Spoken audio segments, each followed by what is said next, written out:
Shalom to everybody out there.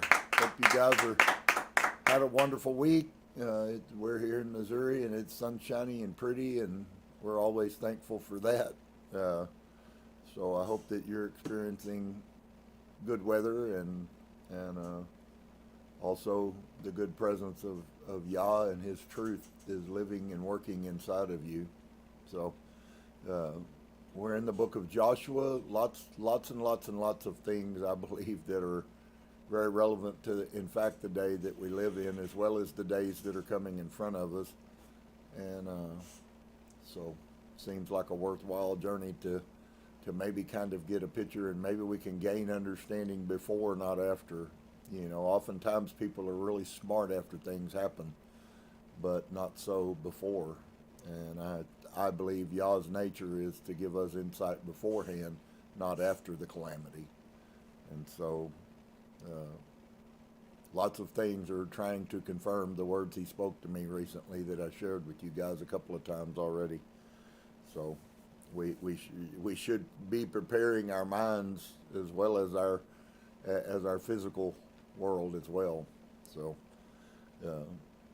shalom. We're going to pray. Mikey's going to blow the shofar. We're so glad to have Mikey back, and then we'll move on with the scriptures. Father, bless you today. Thank you for your goodness and your wonderful mercy. Blessed are you, YEHOVAH, King of the universe, who causes all good things to come. And so I ask you to be with us. May you touch people's hearts and minds that they might hear the deeper and look past their own fallible thoughts and to see your thoughts, which are infallible. I bless you and thank you today. Amen. Mikey?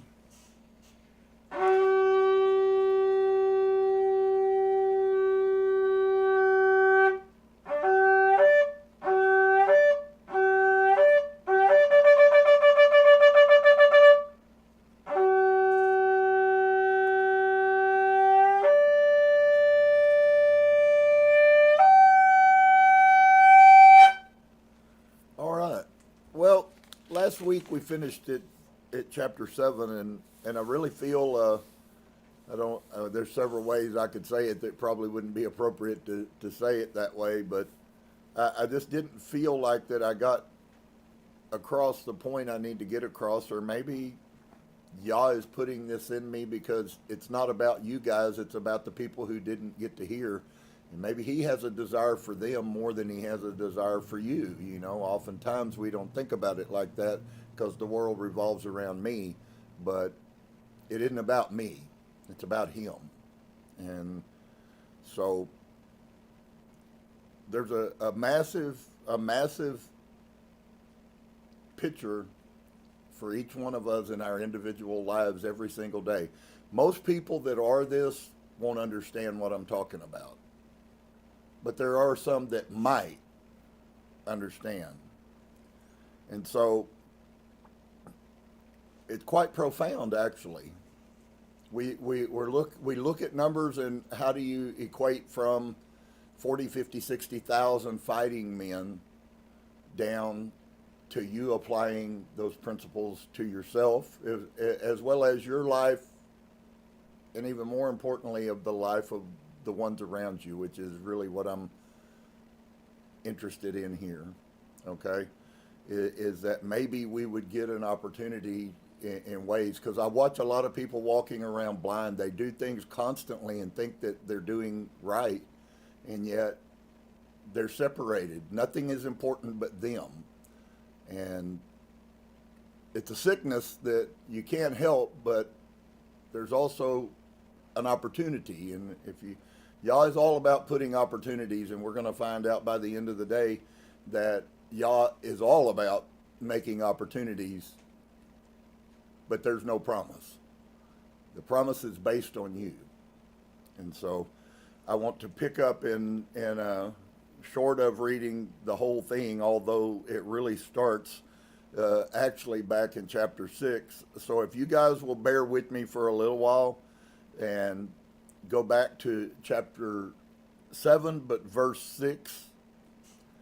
And we have this whole concept. These people are coming out. We've already seen that I We've conquered Jericho. Ai is in front of us.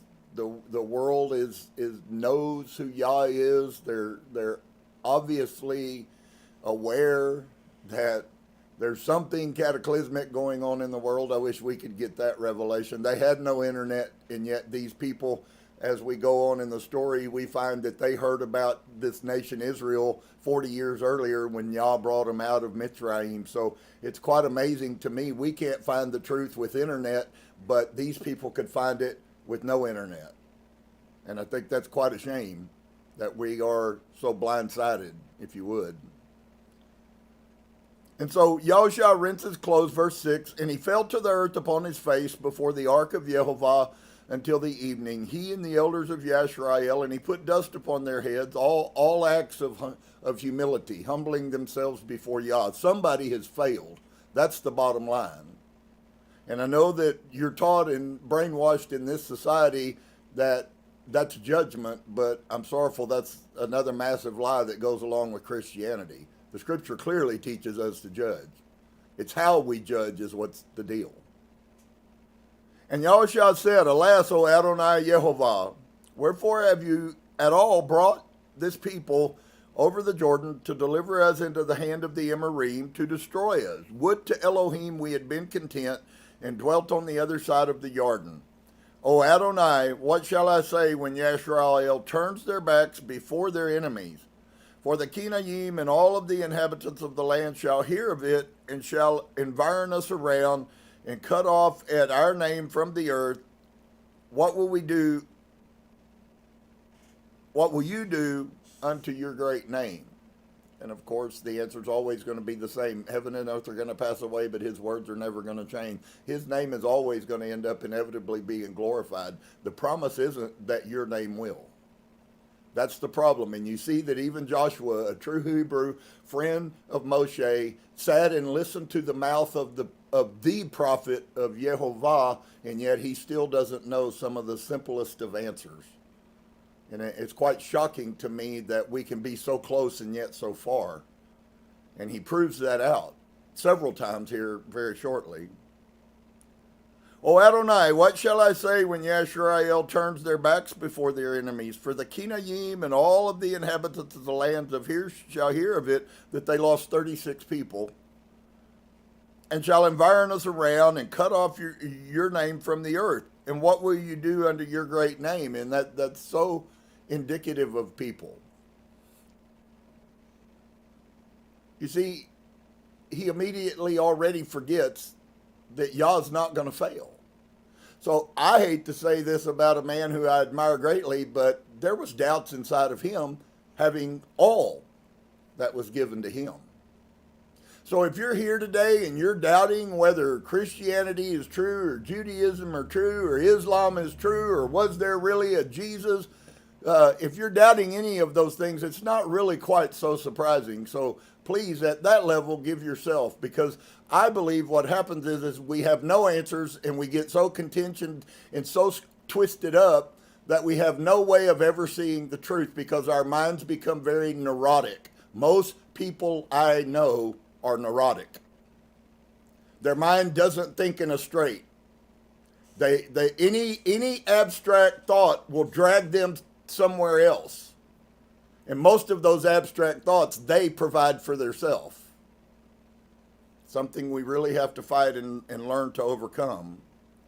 O Adonai, what shall I say when Yisrael turns their back before their enemies? For the Canaan and all the inhabitants of the land shall hear of it. So what is he doing?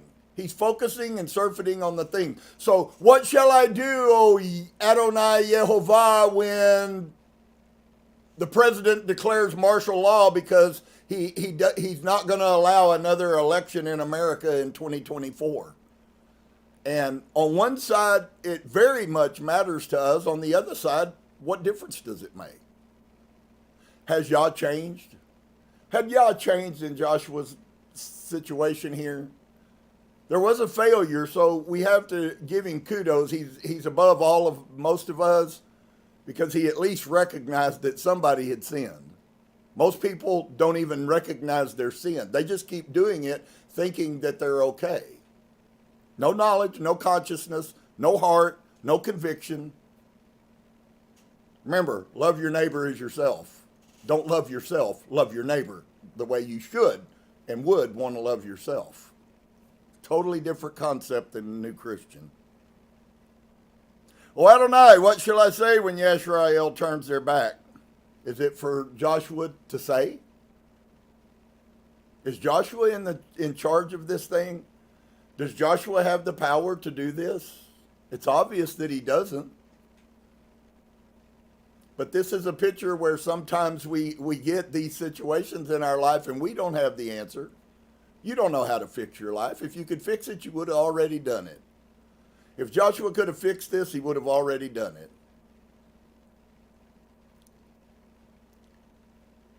But then inevitably it comes down to Joshua's concern about YEHOVAH being able to maintain his name. And I assure you, friends, we don't need to worry about whether or not Yah is big enough to maintain his name. And YEHOVAH said unto YEHOVAH, get up. Why are you laying on the ground on your face? Sounds like maybe YEHOVAH sees in Joshua the same things I just exposed to you. And there certainly would be people who would get their hackles up because how could I desecrate Joshua, the great prophet of Moses? But that's how Yah felt. That's Yah's heart. And so if that was true of Joshua, have you ever stopped and thought about maybe you're supposed to apply the Bible? See, I will say a word to you that you've heard me say, but probably not many other people. If there's not one word in this book true, it's still true. Because every one of these principles apply to us, whether we recognize it or not. And YEHOVAH said unto YEHOVAH, get up! Why are you laying on the ground on your face, boy? I told you to stand up, be a man, and be of good courage and strong. Here you are laying like a girl weeping on the ground in front of you because of 36 people. You just killed 5,000 with swords. Is anybody hearing Yah? Do you guys even know who he is? Sometimes I talk to people and there's a really messed up picture about what and who Elohim is. Very sad, but it's true. Yisrael is sinned. Who's saying that?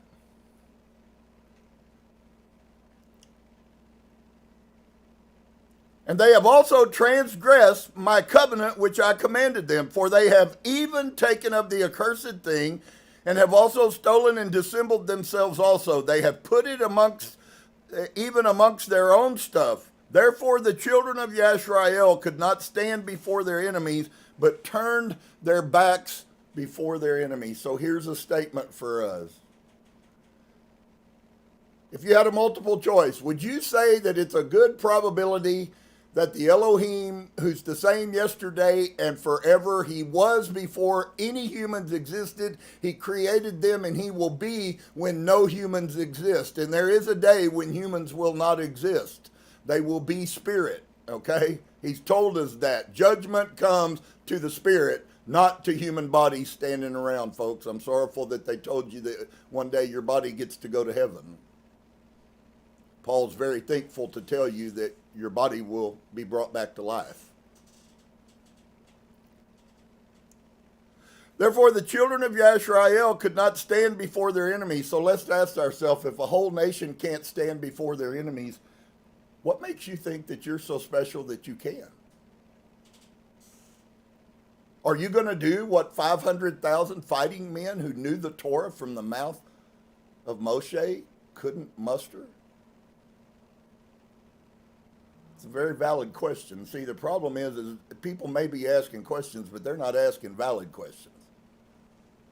They want to know things like, how can I get more, and how can I get a job promotion, and how can I get more money, and how can I get a new car, and how can I get better things? And not the questions that really matter in our lives. Yah's very clear about what the problem is, folks. Can I tell you today that he's telling you the same thing? If you are walking powerless, it's because you've sinned in front of him.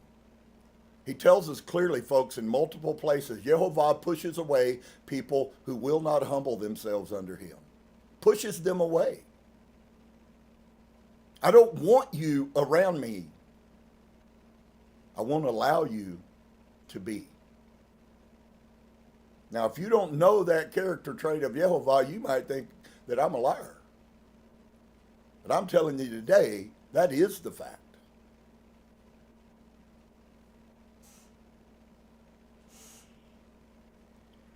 So, they have transgressed my covenant. Is that a good thing or a bad thing? So is it okay if I transgress his covenant by throwing the Shabbat in the trash can and while I worship the sun god Ra on sun worship day? Is that a good thing or a bad thing? Do you think that would bring good blessings, or would that bring maybe the other side of whatever blessing is? Yah gives us the answers to that statement here very quickly. It's to a very limited few that walk the face of this earth, my friend. We have believed that everyone should come and we should be, they taught it in Christianity. If you were a pastor in any training at all, you were always taught that you are to be seeker friendly.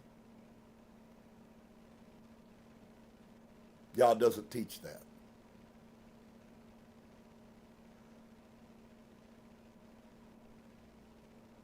For they have taken of the accursed thing, so we then have that they broke my commandments, and they've taken of something that is accursed. Let's look at this. Because the whole Torah HaMoshe is all prefaced on a principle. Your behavior either brings blessing into your life, or your behavior curses you. Now, the funny thing about that is that you can suffer from cursings and not be cursed. So maybe you're actually not doing the unclean thing, but you partner with those who do.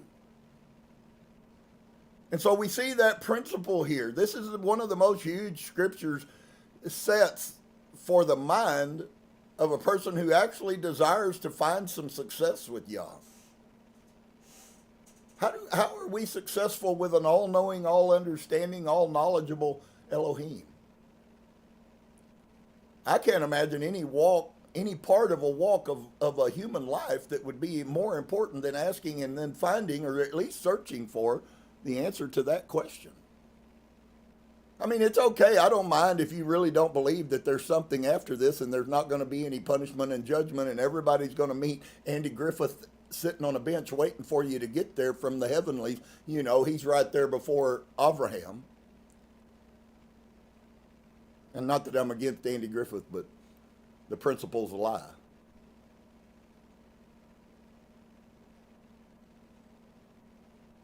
So, they have broken my covenant. Wow. What's the covenant, folks? There's only one covenant that Moshe gave. The other covenant that exists in mankind came from Abraham.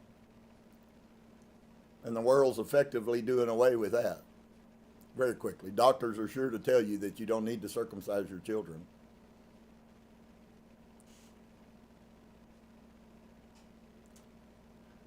For they have put it even amongst their own stuff. So they took something that was cursed and they put it in their own stuff. Somebody please open your eyes and get a revelation of what that principle means. You put their stuff amongst your stuff. Therefore, because they did this thing, the children of Yisrael could not stand before their enemies, so what? They then became, from powerful, they became weak. Same people, same land, same food, same tents, same weather.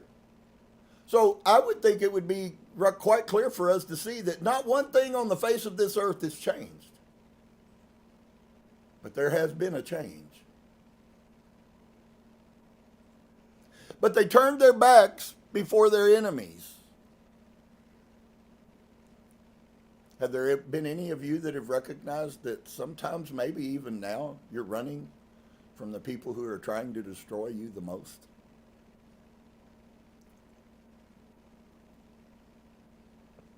I think if you'll be honest with yourself, you can't help but answer yes to that. And Yahusha sent men from Jericho to Ai. I'm sorry. And Yahusha,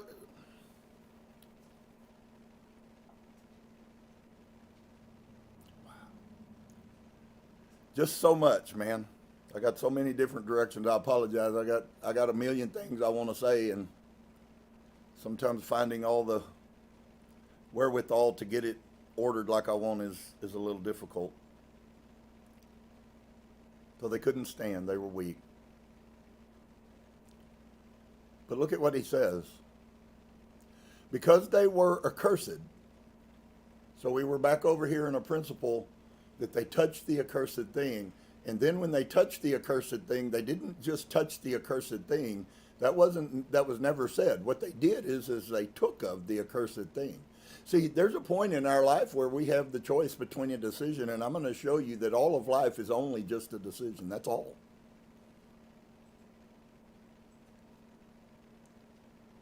But it says that they took it and they put it amongst them. Neither will I be with you anymore. Wow. So if we're looking at character traits of who Elohim is according to the scriptures, because that's the only way that we have to know him, if you have a good heart and a right mind, and we know that the scriptures clearly tell us in the New Testament that we're going to come to a time in history when people's minds will not be right. Folks, that piece of the New Testament, I believe. We are in a time when people's minds are not right. They can't think right. They have no wisdom. They do what they shouldn't and they don't do what they should, and it's the norm. That's an indicator. So he says, YEHOVAH says, just so you know, YEHOVAH says, this is his words. This isn't my words. YEHOVAH says, neither will I be with you anymore unless you destroy the sin. Folks, some of you are holding on to things that are a curse to you, and you refuse to let them go.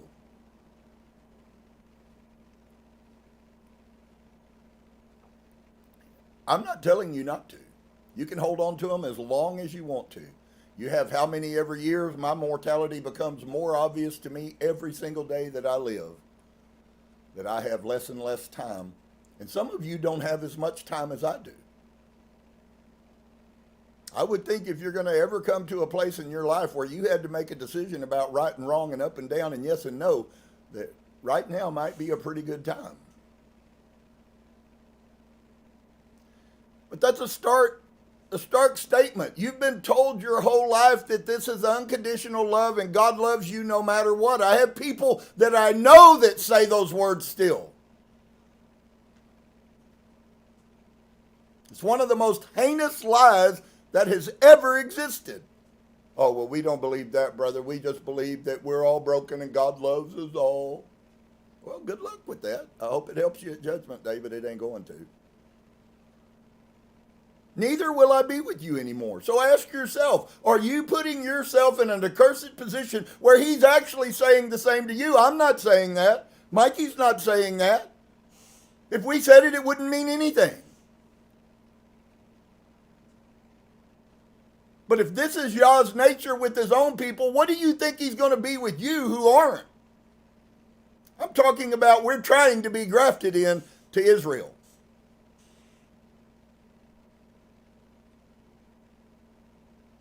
Because you refuse to do away with the accursed thing, I don't want you around me. Wow. Them are scary words. Except you destroy the accursed thing from amongst you. You want to come to me? Guess what you're going to do? Inevitably, you're going to do what I said, or you're not going to come to me. Why? As I've already reiterated, he's not going to let you. See, do we really understand that Christianity couldn't tell you the truth? Because if they told you the truth, they would make their whole belief system a lie. So they concocted the devil out of a term, Hasatan in Hebrew, which simply means your adversary. And I have to be honest with you, I'm a lot less scared of Hasatan now than I am the people around me.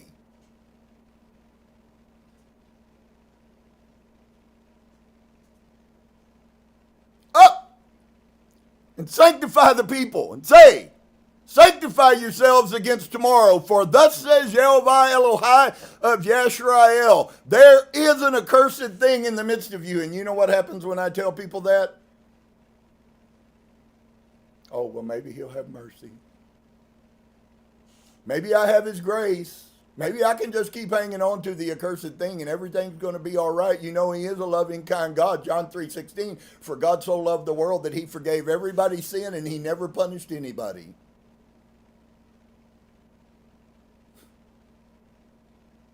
I don't know what Elohim. I've come to the conclusion that there is two Elohims at least that are running this earth. There's the one that runs Christianity, and then there is the true Elohim YEHOVAH.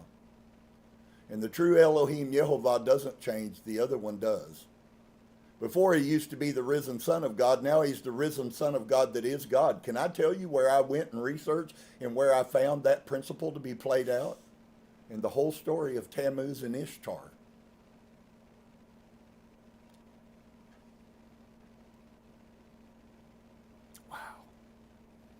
We're a little bit more corrupt than we think we are, friends. I don't say that to condemn anybody.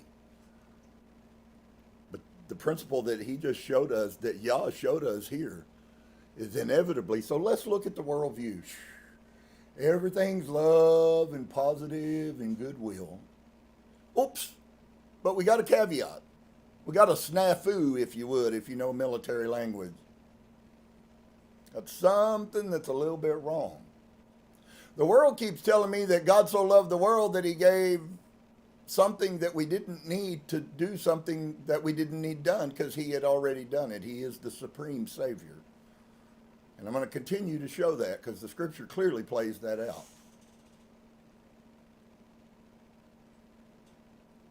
So they had to do some things to even bring themselves to a place. Listen to this. And sanctify the people and sanctify yourselves against tomorrow. Do you know what part of sanctification is? Part of sanctification, really, the external of that, a washing, a mikvah, a baptizing, never has been anything but a symbolic feature of something inside of me has changed. I have washed my mind.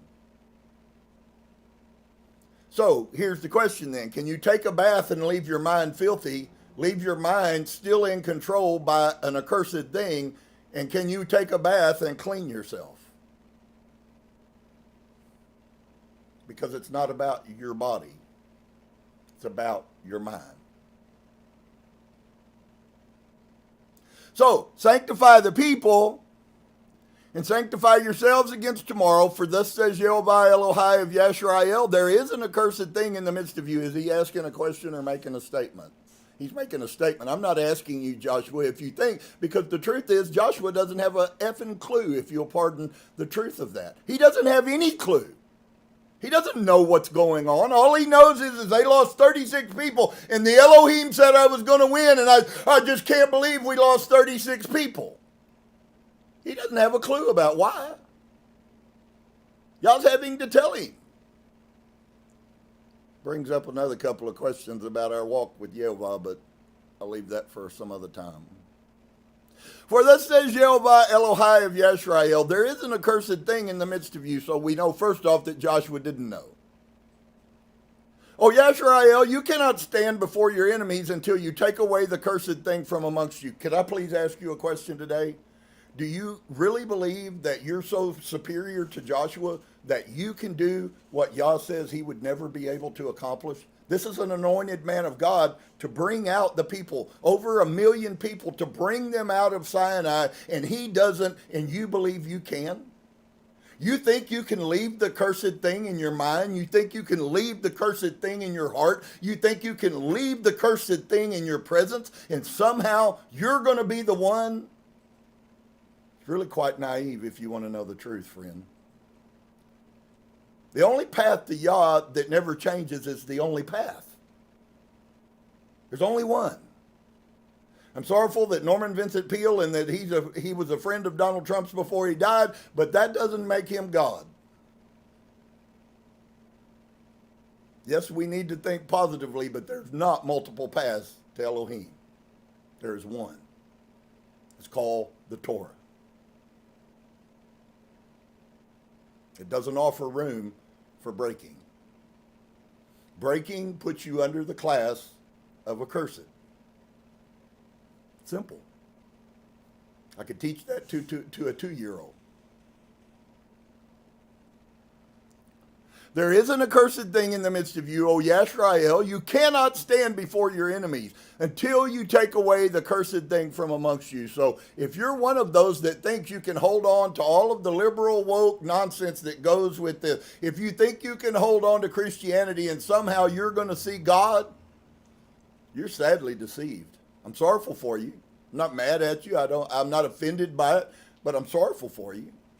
Pretty obvious who Yah is. This is a picture of his character. He isn't going to change for you or for anyone else. If you believe that he's the same yesterday, today, and forever. Even Yeshua believed that.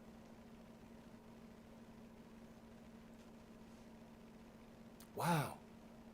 We cannot stand before our enemies. Is it possible that we're so unsuccessful with our enemies because we're unsuccessful with Elohim? He's given you no power. In fact, if you had any power, which you may not have, but if you did, he took that away from you. He tells us that. There's actually a scripture most people can't figure out. But the scripture states, to a very specific people, you will never lose your power as long as you never walk out of the covenant. So, in the morning, therefore, you shall be brought according to your tribes, and it shall be that the tribe which YEHOVAH takes shall come according to the families thereof, and the family which YEHOVAH shall take shall come by households, and the household which YEHOVAH shall take shall come man by man. And it shall be that he that is taken with the accursed thing shall be burnt with fire, he and all that he has. And we don't understand the ramifications because we believe in human rights, and we believe in rights in general. You remember, all men are created equal. Sorrowful, folks. It ain't true.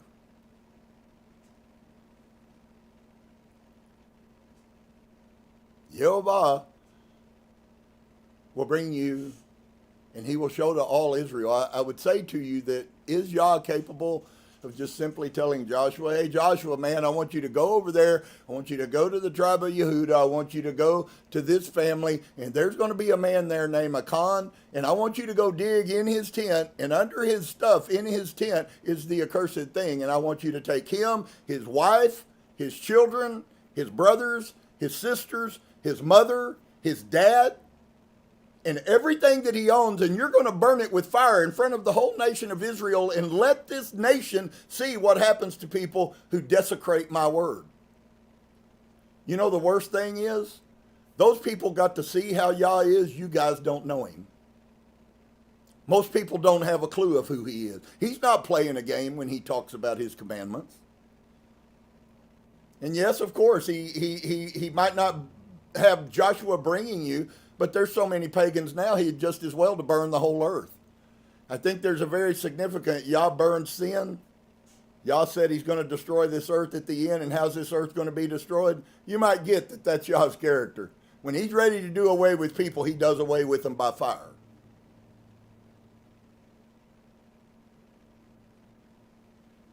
So bring them all. Does Yah know who it is? If y'all know, so please, just a simple common sense question. If you have 3 kids and you know which one of them stole the money out of the cookie jar, do you line all 3 of them up and ask them? You know why they line all 3 of the kids up in the kitchen after somebody's stolen the cookies or the money out of the cookie jar? Because they don't know which one it is. Had they known, they would have just, most probably would have corrected that child, and not to put the other 2 through it. So I'm going to bring them in front of the whole nation, and I'm going to not only point out the tribe, so let's look at what the ramifications of this whole thing mean. I'm going to expose the tribe, Yehudah. Anybody get a revelation? Is the flashing light going on for you? Is Yehudah then the family, then the person. And I'm going to expose that to everybody. I bet that moved through the Israeli camp a lot faster than the internet flows. And it shall be that he that is taken with the accursed thing shall be burnt with fire, he and all that is his. See, we don't understand that. But let me ask you a question, dear one.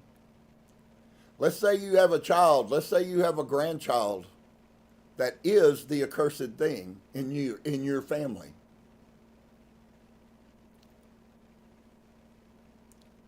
When YEHOVAH decides to punish that person, do you think that he'll forget?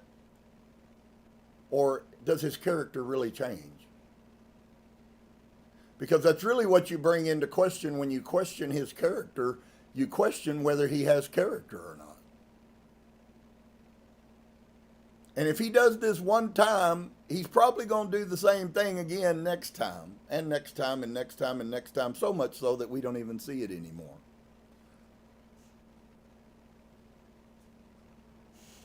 And it shall be that he that is taken, the cursed thing, shall be burnt with fire, he and all that he has, because he has transgressed the covenant of YEHOVAH. So is there a curse for he's going to tell us all about that here in just a little while, isn't he?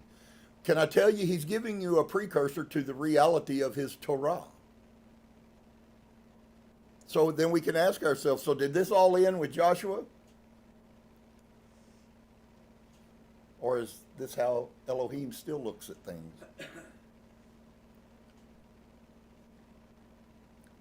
And the whole root of the whole thing was because he transgressed the covenant. Wow. And because he has wrought folly in Yisrael, so Yahusha rose up early in the morning, and he brought Yisrael by their tribes. The tribe of Yehudah was taken.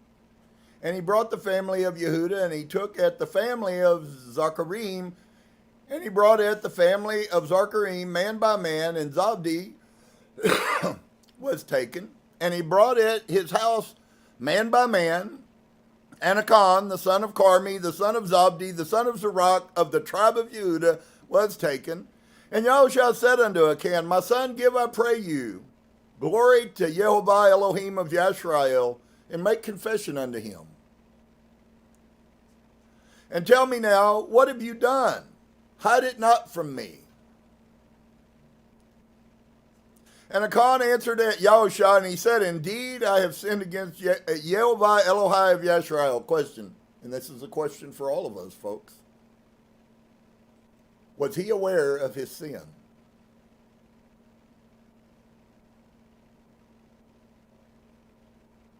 When asked the question,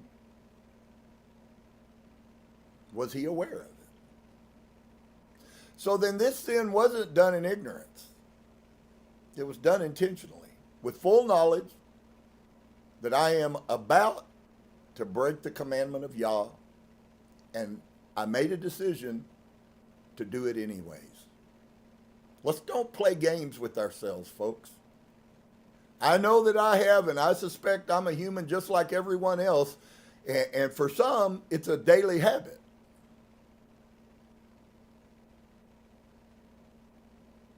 But does it bring good into our life? Or does it just curse us? Did anybody else need to curse you? I promise you, all you have to do is look in the mirror if you want to see your worst enemy.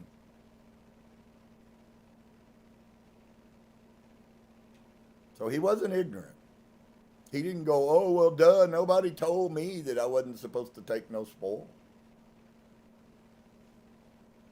And Achan answered Yahushua and said, indeed, I have sinned against YEHOVAH of Yisrael, and thus have I done. So there wasn't any of what he did that was unknown.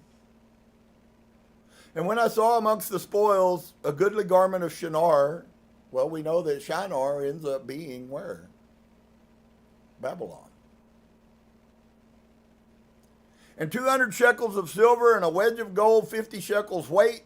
And then I coveted them, and I took them, and behold, they are hid in the earth in the midst of my tent, and the silver under it. Now, I want to ask you another question that's equally valid, and that question is this one, dear saint. Do you understand it didn't protect or preserve any of his people? Not knowing. Maybe sometimes some of you, and I've watched this and I've lived this enough times, and it's just been recently that Yah, in the new changes and the things he's doing and the things that he spoke to me, that he would show me things that nobody else apparently sees, which are quite obvious now. And that's really a huge blessing. But folks, do you think that he ever gave any thought to what his behavior would do to his wife and to his children? Do you ever think that he thought what his bad behavior would do to his mom and dad and his grandchildren? I would say probably not. Why? Because exactly what I started this out with, we can't see our sin because we're all about us.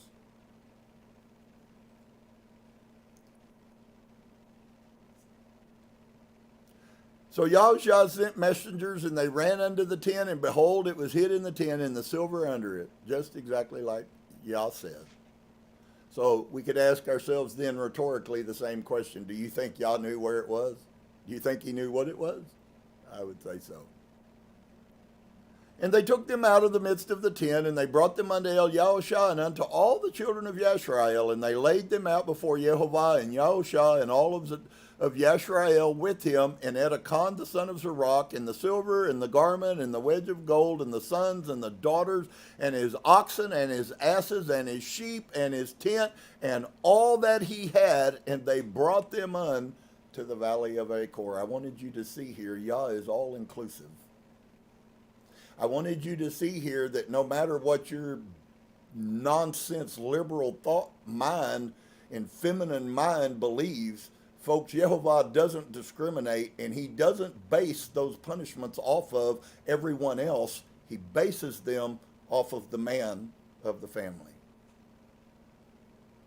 So we have a thing, if you listen on television, and some of you live this, you're part of this with your family and your friends and your work cohorts, about constantly belittling your husband, and you're absolutely demoralizing yourself worse than you are them. Because if you understood, woman, if you're married to a man and you belittle him, all you're doing is cursing yourself. You are insignificant to Yah. I know Christianity tells you you're the most important thing. If you don't believe that, just go follow Paula White for a bit. You can dress like a whore and stand on the platform, and everybody believes you. Because everybody's corrupt. Corrupt people believe corrupt people.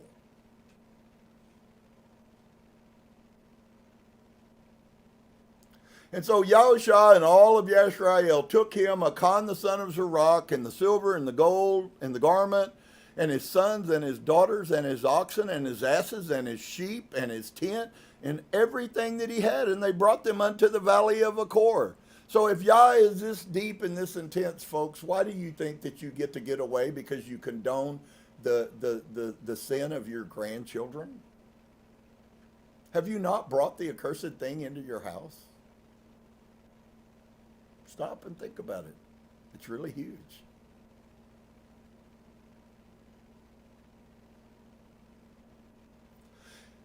And Yahusha said, why have you troubled us?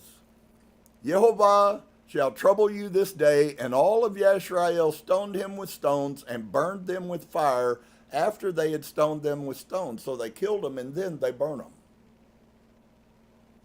Wanted to make sure nobody got away. And they raised over him a great heap of stones unto this day. So YEHOVAH turned from the fierceness of his anger. Wherefore the name of that place is called Emek Achor until this day. What's the final principle that you see in chapter 7 there? Yah always leaves a memorial for humanity of how he deals with sin. You don't want to see it because you've been told that it's not positive. Well, why would I want to walk by a heap of rocks that proves that if I break YEHOVAH's commandments, that I will also suffer the same.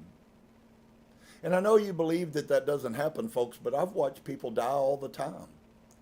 Some of the most heinous, rebellious people to the truth that I was sharing in Austin, Texas are dead right now. Some of them who became my greatest enemies are dead right now. And they're there as a memorial, folks, for those of you who knew them. We go, oh, it's accidental, it was a disease, or it was this, or it was that, or it was this, or it was that. And I just urge you that maybe you ask yourself, either number one, how did they live? And if you knew it, then you shouldn't be surprised. And number two, if you didn't know it, you still shouldn't be surprised. Because you certainly knew how they were living. So this principle of separation, folks, I've shared recently, and it's one of the most beautiful, for me, it's the most peaceful revelation that I think I've had. There's many of those that have been coming lately. I'm not tussling and struggling inside with things. I used to want to help everybody, and now I recognize I really can't help anybody. People that choose to get help, then my words may be helpful to them. But as far as helping you, I can't. Any more than Acor's family could help him. People will choose to make a decision, and unfortunately, I hate to say this, but it is the character of Yah. Unfortunately, we're gonna see again very, very soon when we come back. We're gonna find out, folks, that it's not an if. What you will see also, and as we go forward about the Torah HaMoshe, the words of Moshe, what you will find is there's not going to be any great trumpet. The angel's not going to come and stand in front of you and tell you, oh, you're sinning and Yah's about to punish you. You go on with your everyday life just like that man did. You steal it and nobody knows. And then Yah decides it's time to punish you. But while that's going on, you're affecting everyone, which is really the major key point of chapter 7. I wanted to get it through to you. First off, if you really do love your neighbor as yourself, did you know the purpose for not sinning would be more for your neighbor than for you?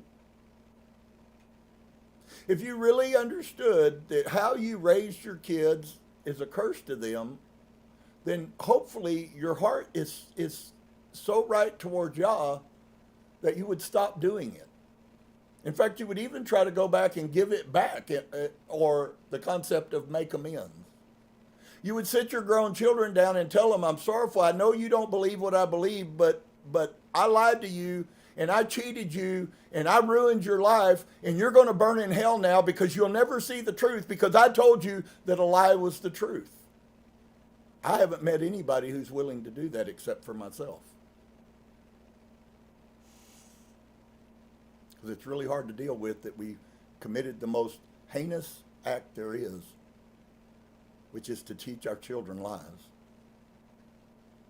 Now, we have a real propensity for it in America and in the world right now at large.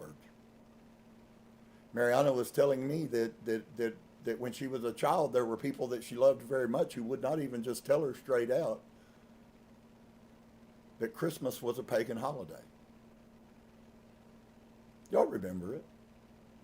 Mama was so kind. She didn't have $5, and she spent one on me and one on my brother and one on my other brother to teach us how to observe the pagan rites. And of course, if you're a pagan, you love the pagan rites. When your eyes begin to see the transgression, it's not so desirable. Maybe you're still under the delusion that you can be a Christian and be a Torah keeper. Unfortunately, it's a very great delusion. You can't be.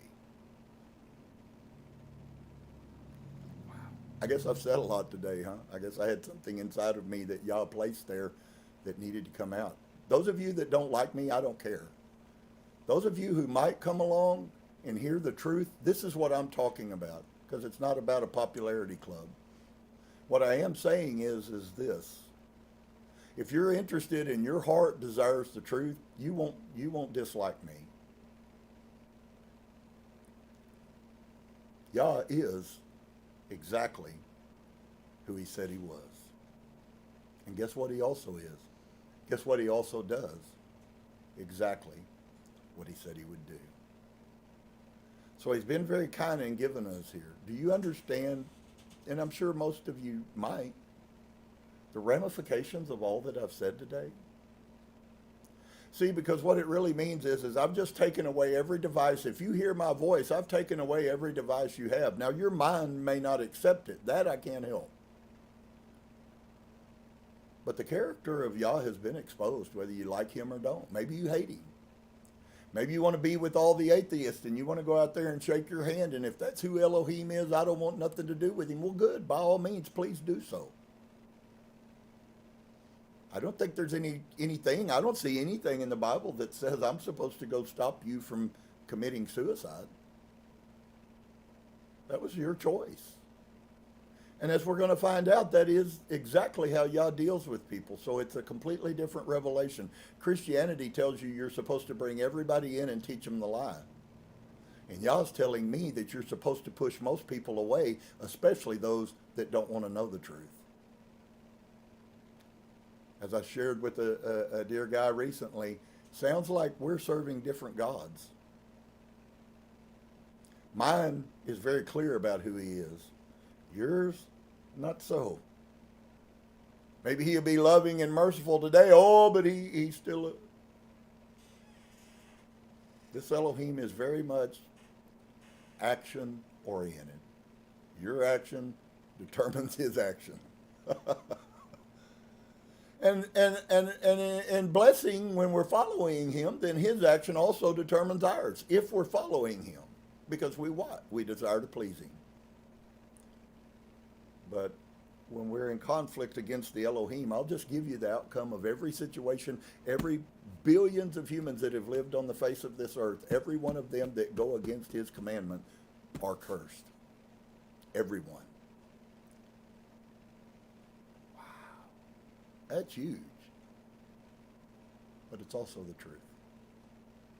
So he's a loving, kind, merciful Elohim to those people who are loving, kind, merciful people. Shalom. We'll be back in just a minute. I hope you guys aren't struggling. I hope I've invoked something positive in you. But we're going to praise Yah, whether it is or isn't. We've got a new song we're going to do today. Kind of speaks into all of these pieces. The more Yah brings revelation to me, the more he shows me that really it really doesn't have anything to do with anything. We're working on a song that Dave wrote for next week that has some of those words written in it. If we're not careful, we'll compromise his words for our own desires. Listen, you're not a horrible person because you do that. I've done it a million times, maybe 5 million times. Whatever it is. It's not that we can't do it. It's not that we're not doing it. The real question that defines our relationship with Yah is, are we willing to stop doing it? That's so wonderful and loving to me because I'm just a mess. How about you? Any of you ever woke up and looked at yourself and realized I couldn't put two good thoughts together on most days? Make wrong thoughts all the time, folks. And there's a line in here, a couple of lines that in the new song that we're going to do, you'll hear them. It's a relatively popular mainstream song, but I think if you'll listen to the lyrics, you'll find out they have a different message. So, shalom to each and every one of you. We do love you, and I know that I'm a passionate person, and people haven't been around passionate people very much, but I'm really not mad at anybody, and I'm not throwing stones at anybody, although lots of people that I know and love fit this category. That's the thing that drives me. I know I can't help them. I want to. I have children that I can't help. I have grandchildren I can't help. It's up to you. You're not going to stand before him because of me, and that I will make sure of. It will be because of your behavior. So let's learn how to walk in him, and then let's learn how to change our behavior so that we then don't have to walk in shame and suffer and all the other horrible negative things that come from that. It's really about finding peace with him, one key thing, on his terms, not yours. Let's pray. Father, bless you today so much for all your wonderful goodness. These words are more precious than platinum and uranium. And so I ask you today, Father, that you would help somebody along the way that is looking for truth. Maybe they even struggle, but they're still, their heart's desire, I want to know the truth. I'm tired of living in a lie. And many of us have come to that place, so if so, then their spirits are like our spirits. And the ones who don't want to know, then there's nothing anybody can do for them anyways. So I bless you today. I thank you for all your goodness. I ask you to be with us. I ask you to help us. I ask you to guide us, that we might walk closer to you and experience all that you intended us to have. Amen. Mr. Mackey?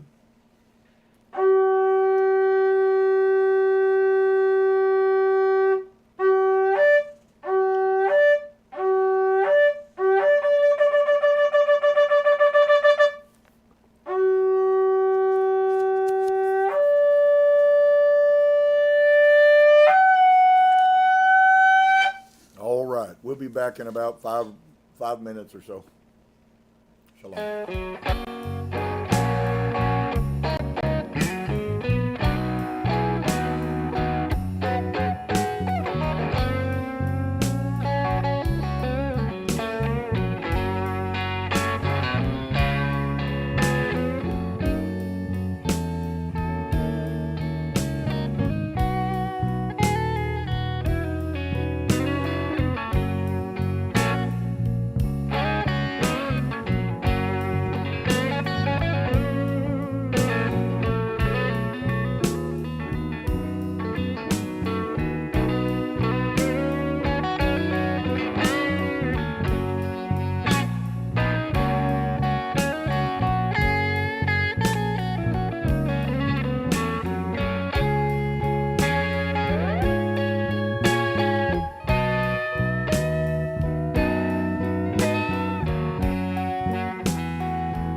Home to everybody. Hallelujah.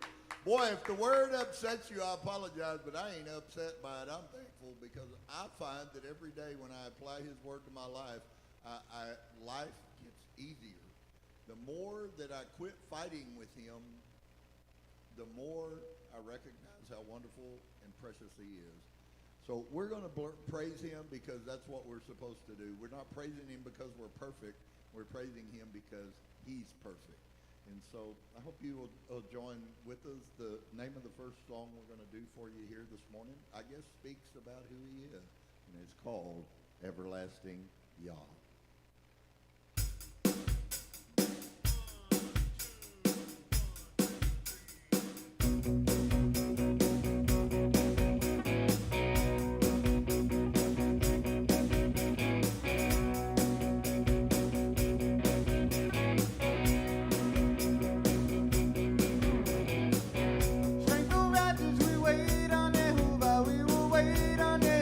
We will wait on YEHOVAH.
comfort those in need. You lift us up on wings like eagles.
Are you glad to be in the path of learning about the everlasting Elohim? Because if you learn about him, then you're going to learn a principle, and the next song is about this principle. And that is, everything you might have learned in your life may not necessarily be the truth, no matter how bad you want it to be. And so we then, unfortunately, when we come to that place in our journey of humanity, which is where everybody is at, it's a journey of humanity. Humanity follows a path, and there are those who deviate for the right reasons and those who deviate for the wrong reasons, but even the deviations are part of the path of man. It's just a matter of which one you choose to walk. And so we then come to a place, if you're walking the right path, where you must, and it's exactly, it ties completely to what I just shared with you guys. The name of the song is Lay It All Down.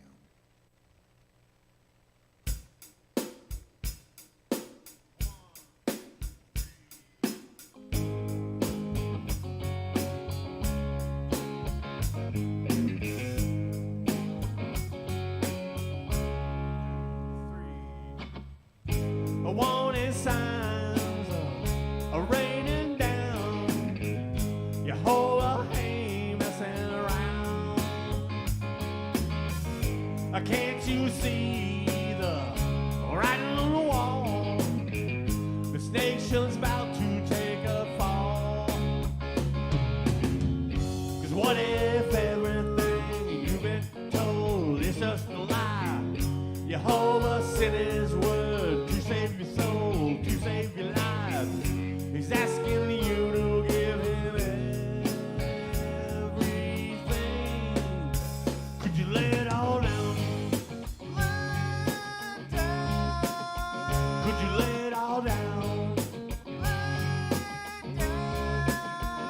Could you lay it all down?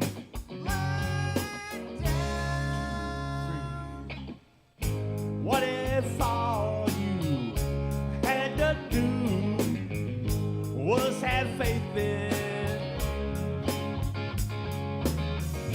to take care of your little problem? You'd be better off, my friend. What if everything you've been told is just a lie? Jehovah's screaming out to save your soul, to save your life. He's asking you to give him everything. The line's been crossed, the word's been spoken. What you gonna?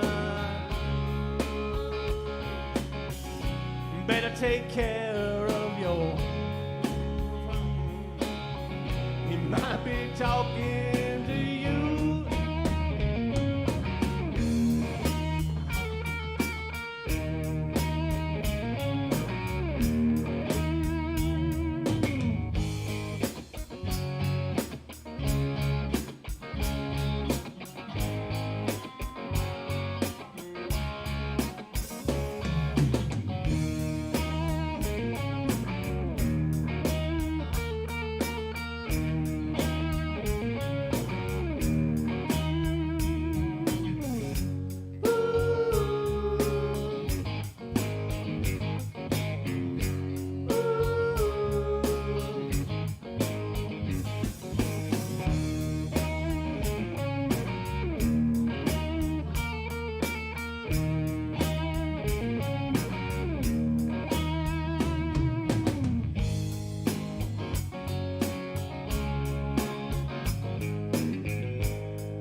What he's got in store for you, no mind has ever conceived.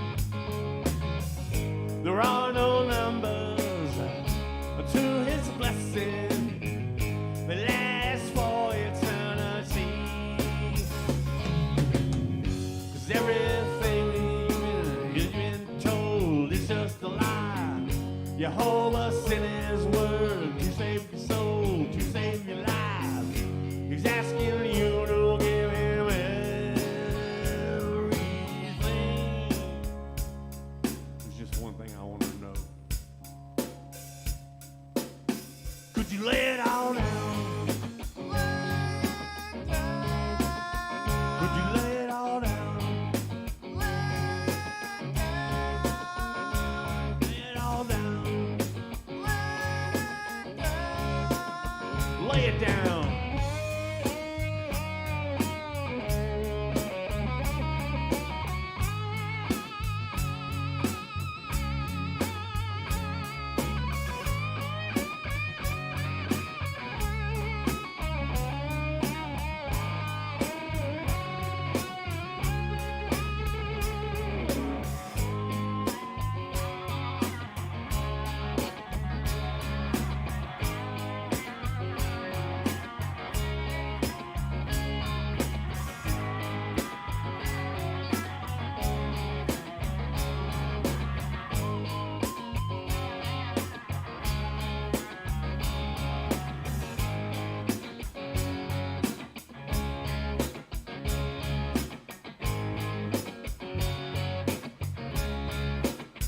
Could you lay it all down?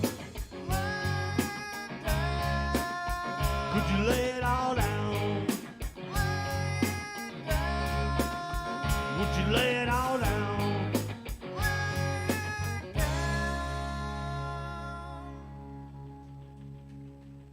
Hallelujah. Indeed, I think it's a very valid question that we have to choose as a life choice. We either will or we won't. And in the middle of all of that, wow, a million decisions we have to make every day.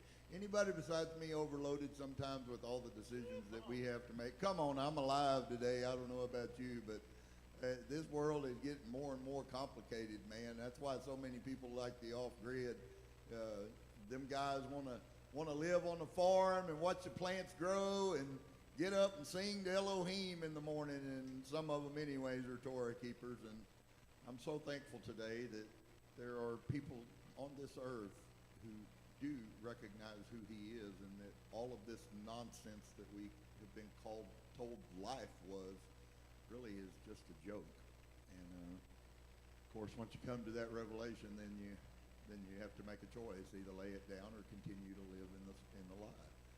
And I hope you'll make the right choice, because it's one of the most important you'll ever make in your life.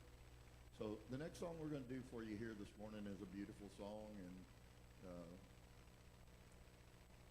there's certainly a lot more than this many, but when you stop and think about it, there's certainly credence to the fact that YEHOVAH gives us many reasons. The name of this song is 10,000 Reasons.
The sun comes up, it's a new day dawning. It's time to sing your song again.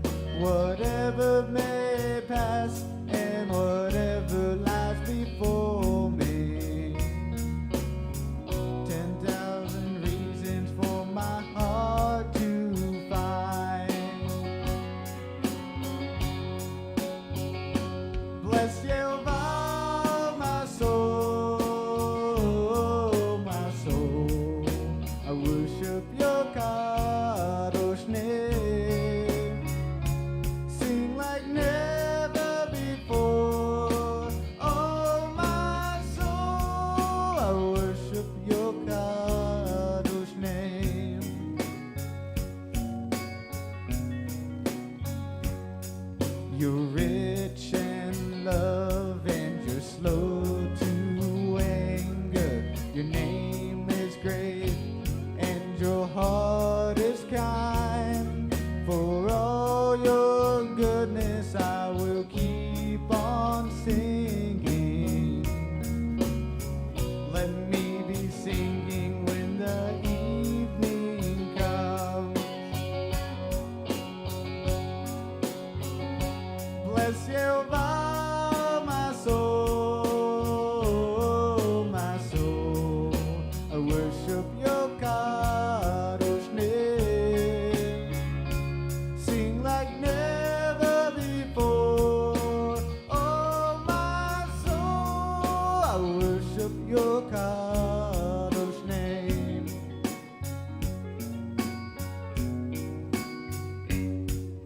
And on that day when my strength is failing, the end draws near and my time has come. For still my soul will sing your praise unending. 10,000 years and then forevermore.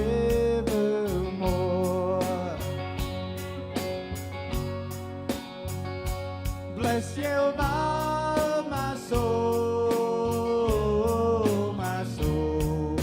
I worship your kadosh name.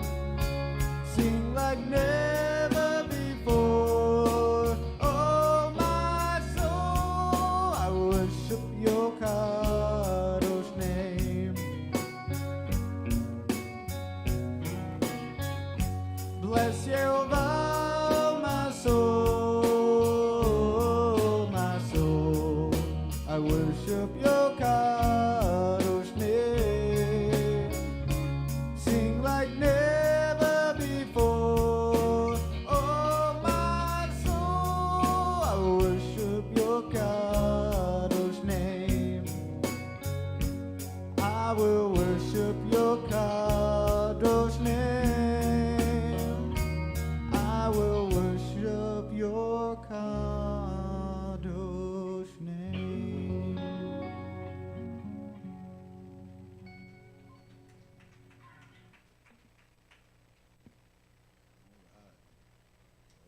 should be doing that every day of our life. That should be our life's purpose right there. So it's funny how much he speaks of praising him and giving him things. I'm wondering if there is a place where we can find ourselves if we choose to obey him, and which, no matter what life brings, we are full and filled and peaceful and blessed, no matter what's going on, no matter how many people turn against us, no matter how many people walk away. I said on Wednesday night, I'm starting to come to the understanding that the smartest thing we can do is the people who walk away, you actually give joy that they're walking away, because if they could walk away, then they weren't of you in the first place. And the scripture tells us that. They went out from us because they were not of us. I don't know how much more clear it can get than that. People won't walk away from you that are following Yah. People that do walk away from you weren't following Yah. It's really simple if we'd let it be. So I'm so thankful today. I have a purpose and I have a reason for being put on this earth. Doesn't matter if anybody else accepts responsibility for their purpose, because all of us have it. What does matter is, do I? And so the next song we're going to do is the way in which we manifest that. And the name of the song is Thank Your Father Yah.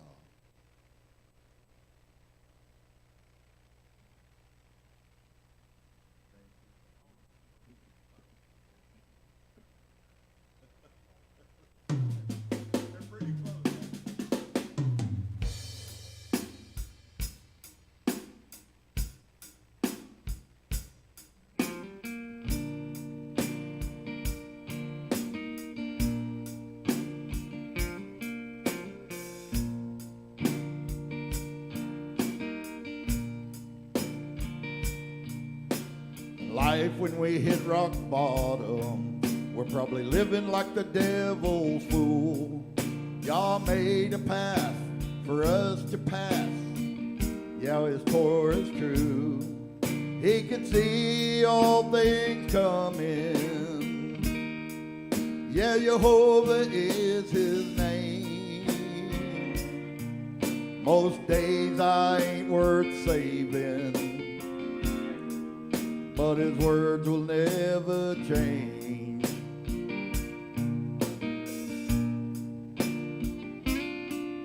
Those days when you're underwater, drowning in your sea of life, I put my head down and I close the world out, and I just be quiet. I can hear my grandpa saying, oh, my son, just be still. You can't find peace in this life unless you do YEHOVAH's will.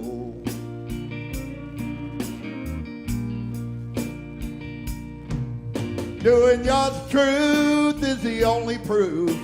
It won't be Sunday sitting in no pew, but when your mind's clean and your heart's free, you'll overcome most anything. When you're falling down to the ground, keep on walking, life will turn around. And always, whether you recognize him or not, thank your Father.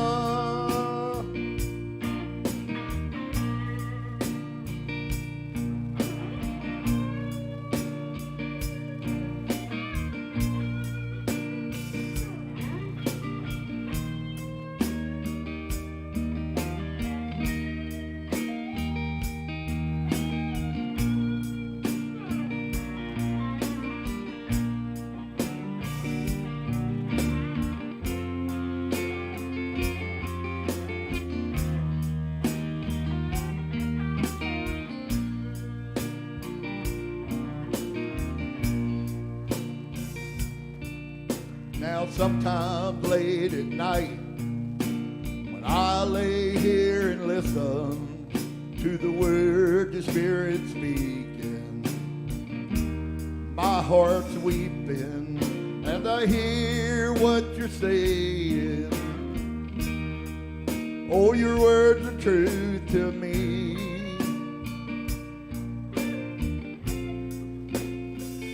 To him, Father, thanks for everything.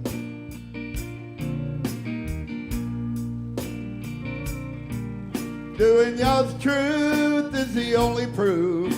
It won't be Sunday sitting in no pew, but when your mind's clean and your heart's free, you'll overcome most anything. When you've fallen down to the ground, keep on walking, life will turn around. And always, whether you recognize him or not, thank your Father.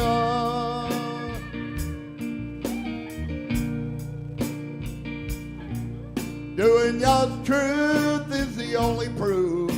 It won't be Sunday sitting in no pew, but when your mind's clean and your heart's free, you'll overcome most anything.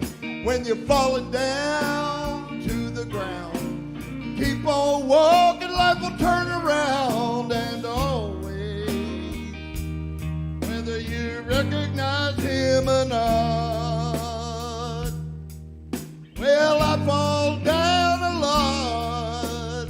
Thank you, Father.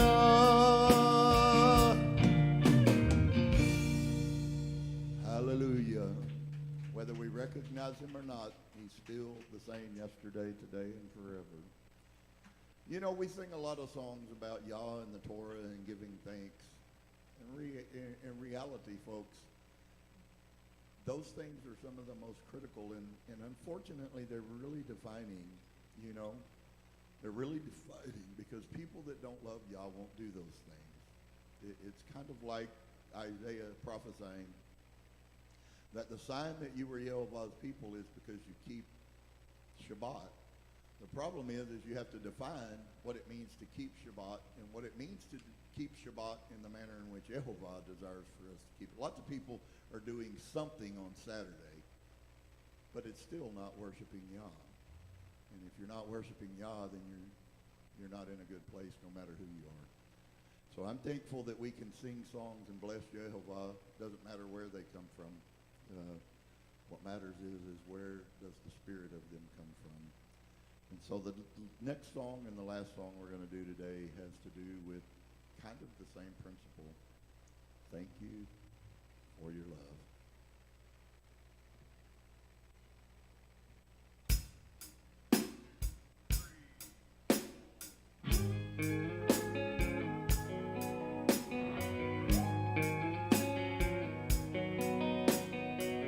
Walking down this rocky road, wondering where my life is leading. We must repent and turn away from sin. Finding out along the way what it takes to keep your scripture, persevere until the very end.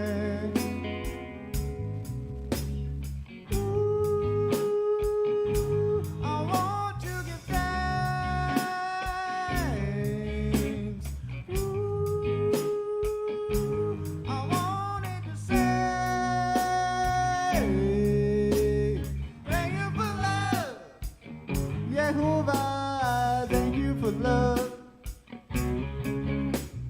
Thank you for love. YEHOVAH, thank you for love.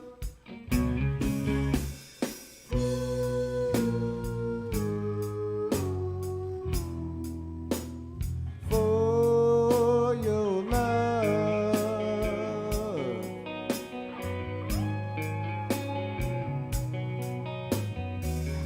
Now I'm on my knees again.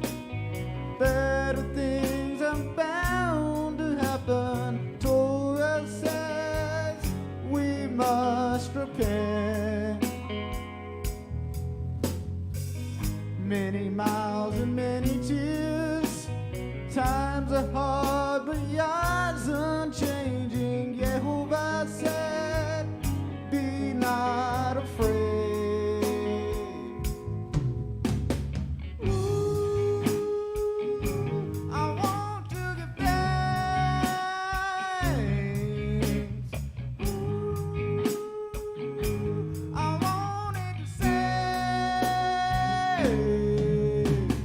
Thank you for love.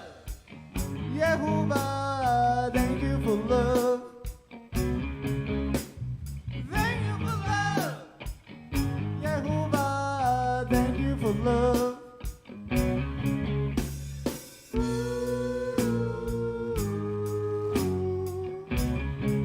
Yes, I'm thankful for your love.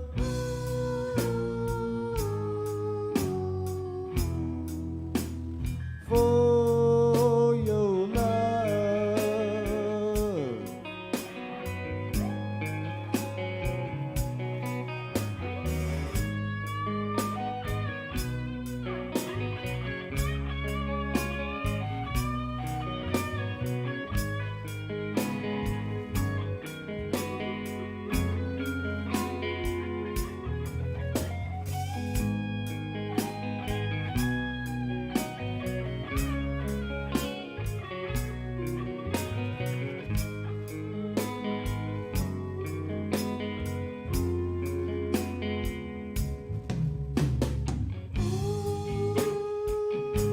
I want to give thanks.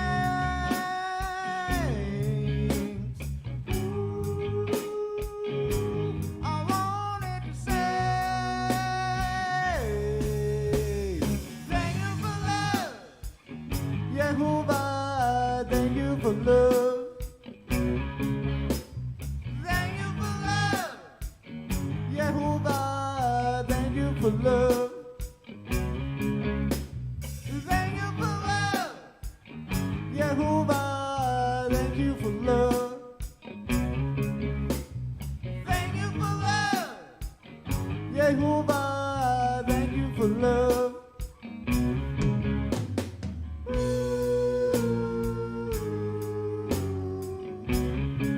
Yes, I'm thankful for your love.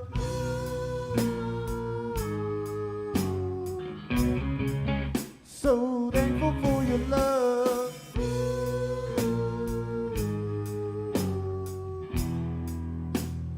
For your love.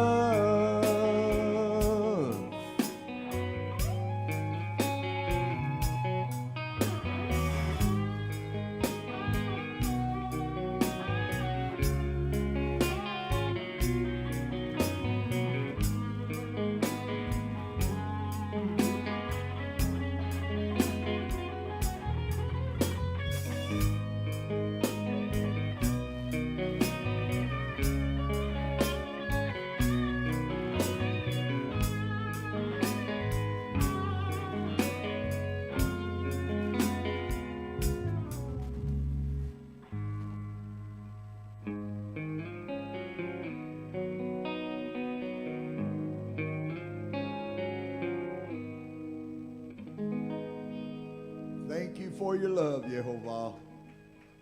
We'll be back in just a few minutes. Shalom.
right, shalom, everybody. I hope you guys are blessed, man.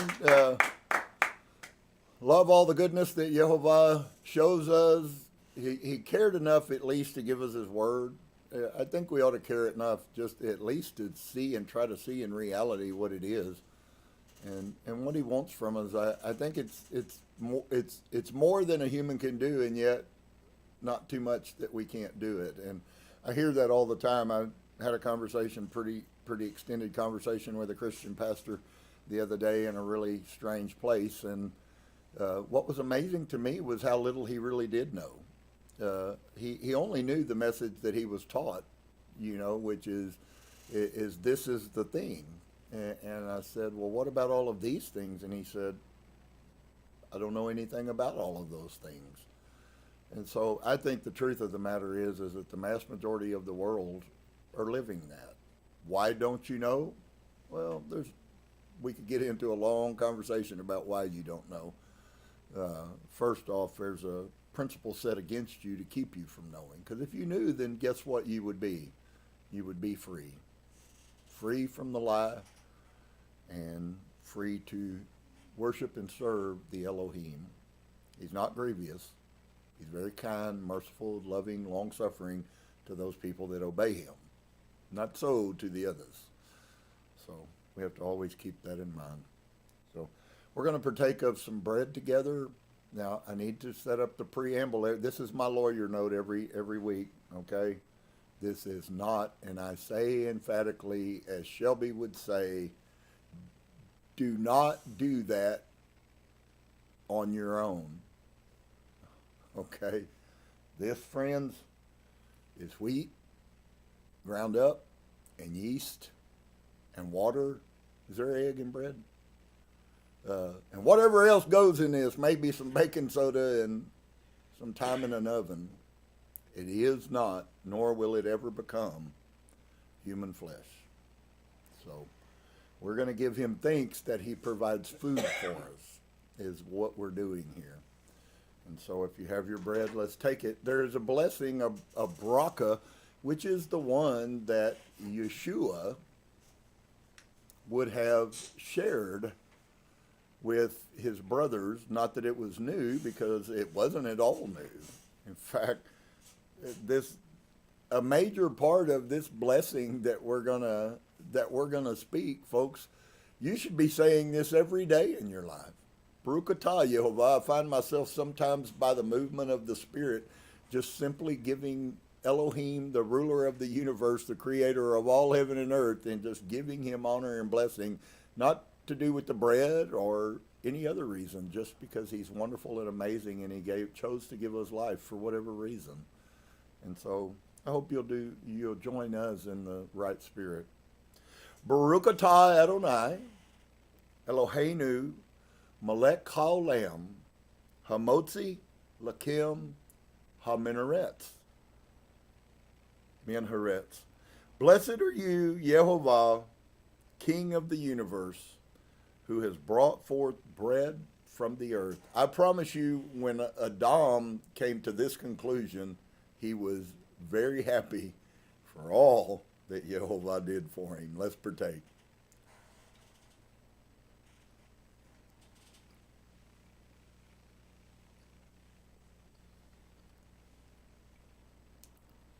Adamah, the dirt, went through much from being fed, hand-fed basically by the Elohim, by the Creator, to having to plow every day and work the soil, which was very, very, very difficult to bring fruit initially. I believe Yah also did that, but made him depend on Elohim. Some of the things that are roadblocks in our life, folks, Yah put them in front of you on purpose. They're actually the greatest blessings. I find that I grow very little when everything's going well. I find that I grow much more when things are not going well. And so that was a paradigm shift for me, and I'm still not fully aware of all of the ramifications of it, but it is in fact true. When I'm struggling the most seems to be the time when YEHOVAH comes to me the most. And so I suspect maybe some of you have experienced the same. So we're going to take the cup. Do I have to do it? Yeah, I have to. I'm going to give my lawyer spiel, folks. I have to say this is emphatically not blood, nor will it ever turn into human blood. It is the blood of the grape, but that's the extent of the blood in which it is.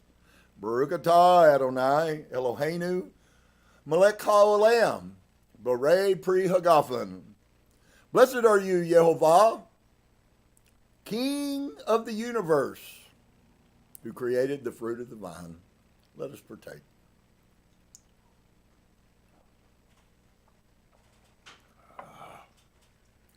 How wonderful. Thank you, YEHOVAH. Just a reminder of where we come from and what we come from and who is our actual provider of everything good. I'm very thankful today that we can have that knowledge if we choose to accept it. So we have a little thing going on. We're going to pick up on it. We're going to see it. I believe that there's no question. Sometimes I do things and I don't even know why, only to find out why. And so it's a mystery to me sometimes as much as y'all. So, Yahusha, the book of Joshua, chapter 8. Let's see what it says. I got to pray, don't I? Father, bless you today. Thank you for this wonderful time you've given us. Thank you for your hand. You're manifesting everything all around us all the time, but we have to become conscious of you and your character to be able to make right discernments. We can't make right judgments without understanding your place in all of it. And so I thank you today that you are trying to do that to us. You are trying to show us the path, and it's very, very different than our path. And so I bless you today, and I ask you that you be with us. I ask you that you help us through it. For all of those people out there who are struggling, maybe they've heard some truth that they've never heard before, and it's very foreign. And in fact, sometimes maybe they even think that I sit up here and speak Russian or Chinese. But the Ruach knows all languages. So I bless you and I thank you. I ask you to help us fulfill your word, and that you would guide us, protect us, and all that we live in, as well as all that's coming. And I thank you for your goodness and your mercy. Amen. Mikey?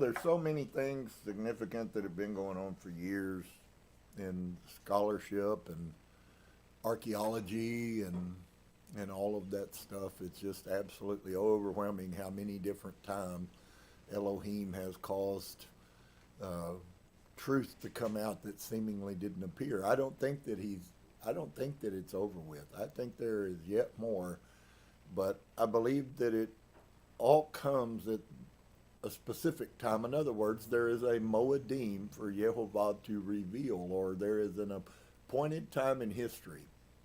We had the blessing of the Dead Sea Scrolls, profound.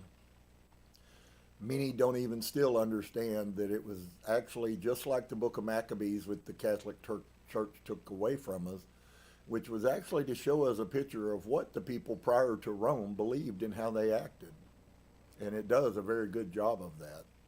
The better scholars can explain some great things that have to do with James and who the righteous teacher before Rome was. And it's funny that James was alive when his brother was alive, and yet James is the one that is classed as the righteous teacher. That's another piece that exposes the corruption.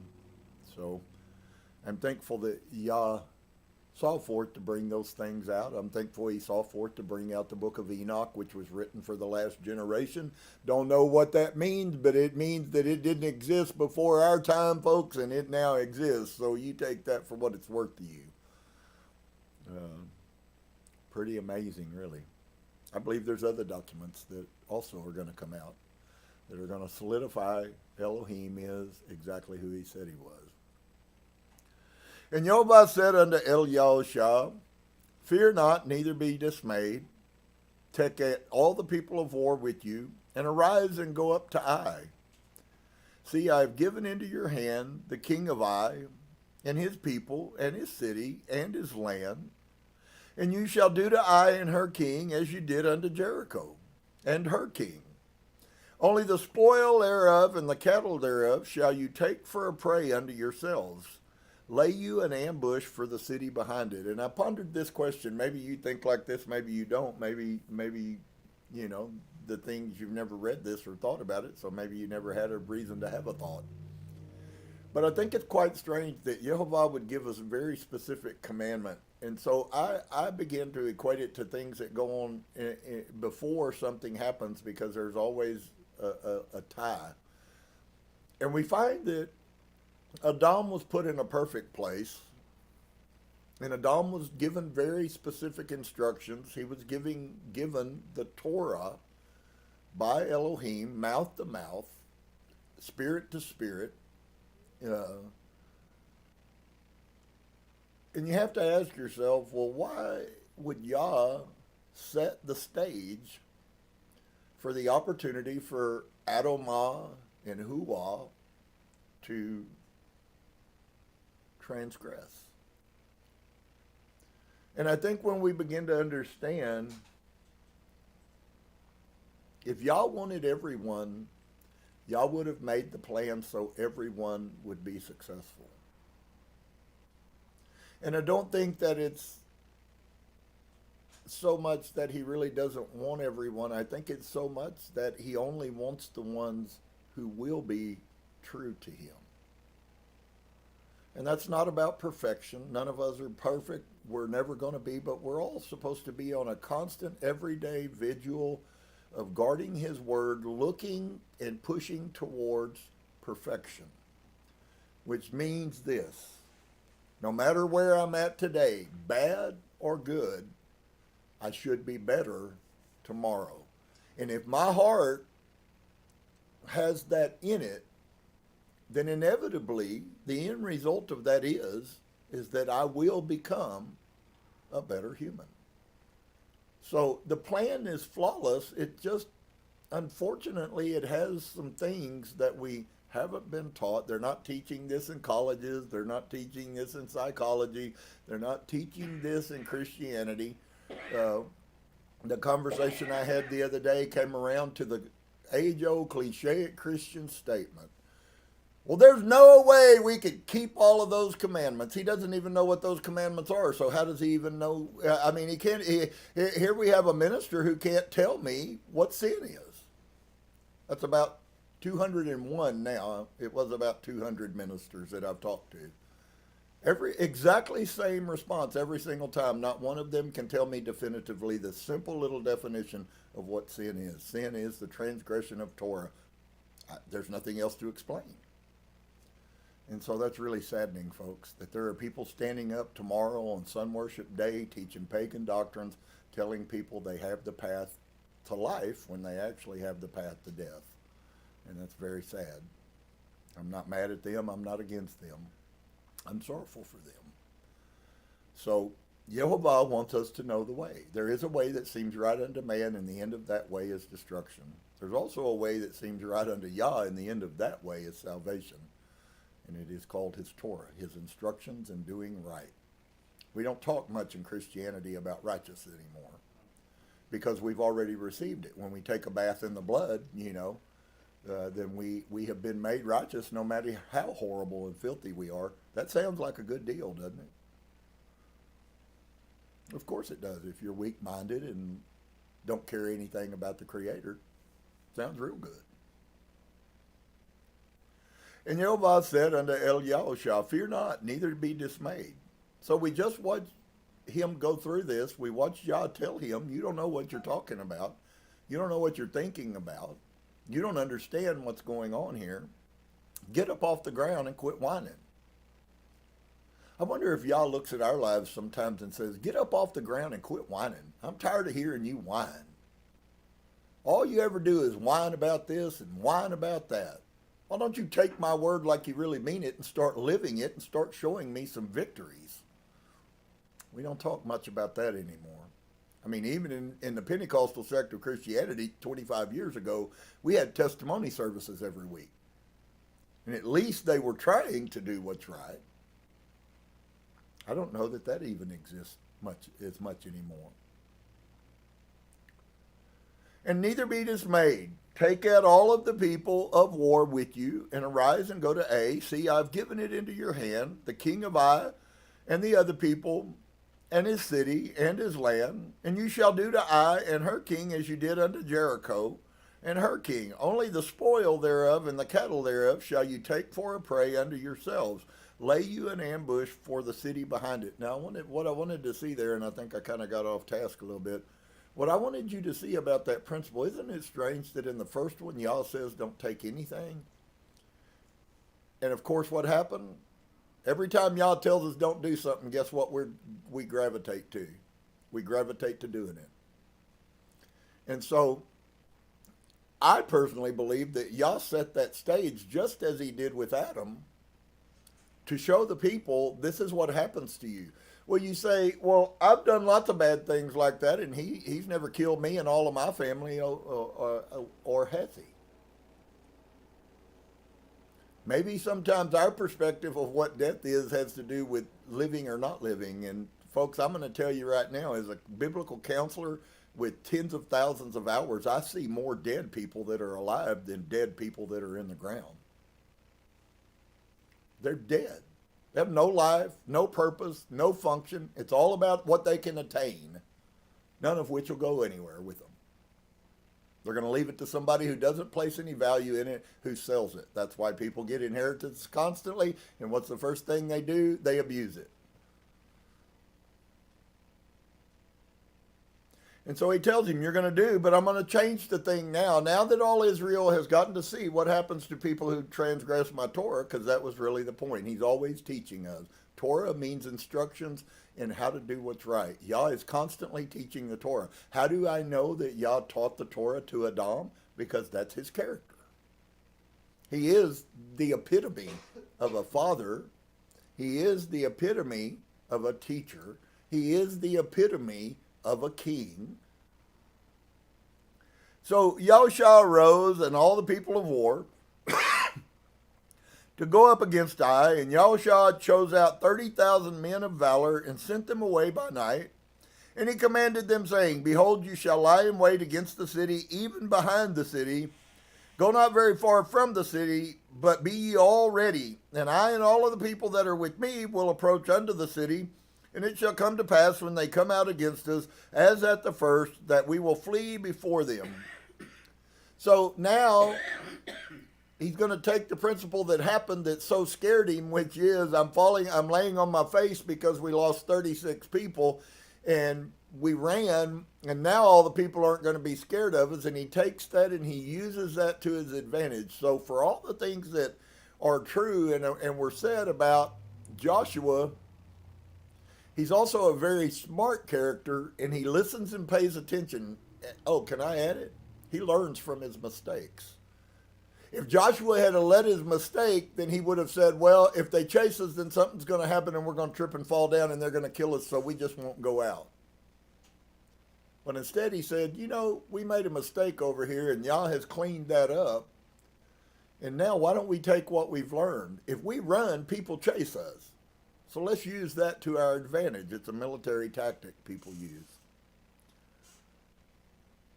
And I and all of the people that are with me will approach unto the city, and it shall come to pass when they come out against us, as at the first, that we will flee before them, for they will come out after us, till we have drawn them from the city, for they will say, they flee before us as at the first, therefore we will flee before them. Then you shall rise up from the ambush and seize upon the city, for YEHOVAH Elohim will deliver it into your hand. And it shall be, when you have taken at the city, that you shall set at the city on fire, according to the commandment of YEHOVAH shall you do. See, I have commanded you. So the commandment was what? The concept, the principle of as Yehovah has commanded, and then he says, see, I have commanded you. What did Yah command? Yah commanded that you destroy everything. You kill all the people, men, women, and children. You kill everything, and then you collect your spoils, because now I'm going to bless you. Sometimes we have to go through the refraining from blessing before we get to the blessing. Then you shall rise up from the ambush and seize upon the city, for Yehovah will deliver it into your hand. And it shall be, when you have taken the city, that you shall set the city on fire according to the commandment of Yehovah. So who told them to burn the city? Y'all did. He just told you that. That's a simple question. That's a no thinker. And Yahushua therefore sent them forth, and they went to lie in ambush and abode between Beit El. So we have them over at Beit El. And Ai on the west side of Ai.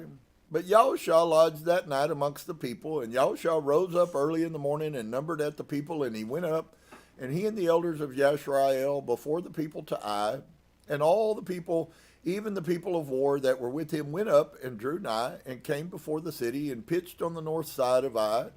Now there was a valley between them and Ai, and he took about 5,000 men, and he set them to lie in ambush between Beit El and Ai, on the west side of the city. And when they had set the people even at all of the host that was on the north of the city, and their liers in wait on the west of the city, Yahushua went that night into the midst of the valley. And it came to pass, when the king of Ai saw it, that they hasted and rose up early, and the men of the city went out against Yisrael to battle, he and all of his people, at a time appointed, before the plain. But he knew not that there were liers in ambush against him behind the city. And Yahushua and all Yisrael made as if they were beaten before them, and they fled by the way of the wilderness. And all the people that were in Ai were called together to pursue after them. And they pursued after Yahushua, and were drawn away from the city. And there was not a man left in Ai or Beit El that went not out after Yisrael. And they left at the city open, and pursued after Yisrael. And Yehovah said unto Yahushua, stretch out the spear that is in your hand towards Ai, and I will give it into your hand. And Yahushua stretched out the spear that was in his hand towards the city, and the ambush arose quickly out of their place, and they ran as soon as they had stretched out his hand, and they entered into the city, took it, and hasted, and set the city on fire. And when the men of Ai looked behind them, they saw, and behold, the smoke of the city ascended up to heaven, and they had no power to flee this way or that way. And the people that fled to the wilderness turned back upon the pursuers. And when Yahushua and all Yisrael saw that the ambush had taken at the city, and that the smoke of the city was ascended, then they turned again, and they slew the men of Ai. And the other issued out of the city against them, so they were in the midst of Yisrael, some on this side, some on that side, and they smote them, so they let none of them remain or escape. Now, there's a spiritual principle there that's very applicable for us. And that spiritual principle is this. And we're going to find out that what I'm saying is true very shortly. If we are supposed to be conquerors, and we're supposed to go about conquering in our life, and yes, I do know that that's part of Paul's writings and comes out of the New Testament, but the principles are the same nonetheless. If Yah's nature is to tell them that if they want to be successful, if they want to live at peace, if they want to have abundance, if they want to be blessing, if they want to have Yah's blessing instead of his cursing, then there's this requirement that you must completely clean your presence that's around you. So see, I've heard people say, well, God doesn't tell people to do that. Folks, God tells people to do that every day. When we allow people in our lives who are corrupt, their corruption inevitably affects us. We've already found that a corrupt person in the middle of righteous people corrupts righteous people. Not only that did we found that when one person amongst many is corrupt, their sin affects everyone. So you then are able to very easily see the principle here. The reason for clearing all of the people is because if we leave them, inevitably they're corrupt. And so they're going to corrupt us. Inevitably, it may take time. And certainly, guess what? Folks, we have a little bitty nation of Yisrael over there right now finding a whole bunch of the ancestors of these people that they're fighting in the year 2024. My speculation is that'd be somewhere around 4,000 years later, and they're still fighting the same war that Joshua did not complete. That's pretty huge. So in our lives, we might not be able to fight the war on the world front, but don't you think that it would benefit you to fight the war in your personal life? I preached for 2 years about separation. I never intended to preach about separation, and all the scriptures y'all showed me over the course of 2 years, which I shared with y'all, every one of those scriptures has never been about hate people. It's always been about protecting you. And so Yah has been very kind recently, because he's begun to show me that we oftentimes, coming out of Christianity, have this horrible picture, because that's what we're told is, the old God is mean and kills people and is horrible. And this new God, he's like loving and kind and peaceful. And the truth of the matter is Yah just knows what the ravages of sin are. And the people that are his, he has a desire to protect them. I read this to you. He gave this to Aharon, and I read this to you every week. And it's about protecting you. It's not about taking away all the things that you think are fun.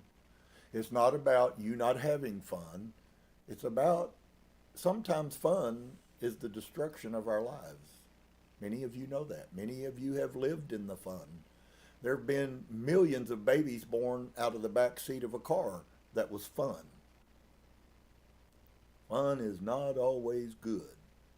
So let's define them. Do you want fun and all of its ravages? So let's say it fun sin. Or do you want fun righteousness? And so there is a difference there, folks. It is the reward system that is given to those people who are obey his word, and then there's the reward system that is given to all the rest. Very, very, very divided, very separated. Come out of the unclean thing and be separate does not mean do whatever you want to do.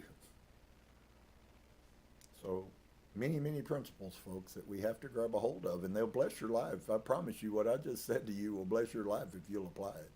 If you'll quit looking at Yah and all the things he's not letting you do and start worshiping him for how much he's protecting you from, you might find that your journey is a little bit easier. But most people probably won't. I won't say they won't. I'm just saying probably not. It hasn't been my history to see people hear the truth, accept it, and then watch their life get better. Because the minute the truth is taken away, i.e. usually through the person that speaks it, they go right back to what they were, which is why the proverb tells us that a pig that has been washed will always go back and lay in the mud. Some of you have raised pigs, and you know that that's a very true statement. So I guess we get to define whether we're swine or spirit. And so they saw the ambush, and it came. My goodness, look at all that happened. And it came to pass, I'm sorrowful, and the other issued out of the city against them. So they came out from the city after they destroyed everybody, and they burned it. And so they were in the midst of Yisrael, some on this side, some on that side, and they smote them, so that they let none of them remain or escape. My point in saying that, folks, was that we must also smite the things in our life that come against us. You can't kill them a little bit. You have to kill the sin. That's not people, that's sin. And the king of Ai they took alive, and they brought him to El Yahusha. And it came to pass, when Yisrael had made an end of slaying, and all the inhabitants of Ai in the field in the wilderness wherein they chased them. And when they were all fallen on the edge of the sword until they were consumed, that all Yisrael returned unto Ai, and they smote it with the edge of the sword. And so it was that all that fell that day, both of men and women, were 12,000, even all the men of Ai. For Yahusha drew not his hand back, wherewith he stretched out the spear, until he had utterly destroyed all the inhabitants of Ai.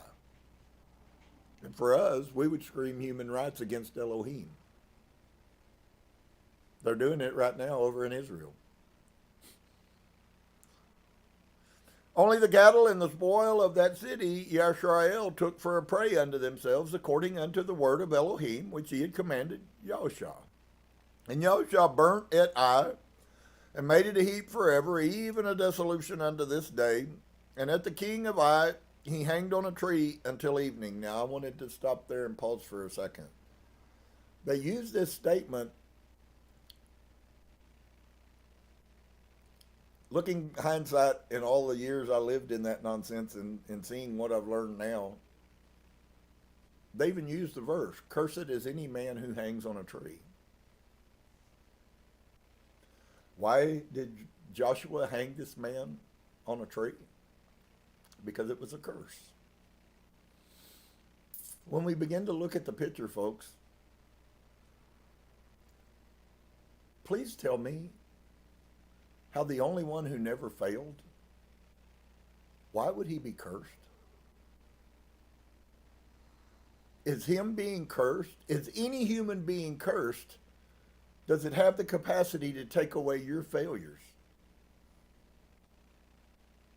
Because there's actually a lot more telling there than you recognize. The Romans knew the rules of the Jews. You can be sure of that. They hung Yeshua on a cross on the road to Rome, along with about 5,000 people every day. It wasn't new, and he wasn't all by himself with just two other men, folks. That road had at one point, Rome had hung over 20,000 people on the road that goes to Rome from Jerusalem. 20,000 people. They've said that you could go 5, 6, and 10 miles and have people hanging on stakes on both sides of the road. They never told you that part, right? So we have this whole picture of Golgotha and this whole picture of three men and this mercy and this forgiveness. And the truth is he was a little troublemaker who was hung on a stake with all the 20,000 other troublemakers.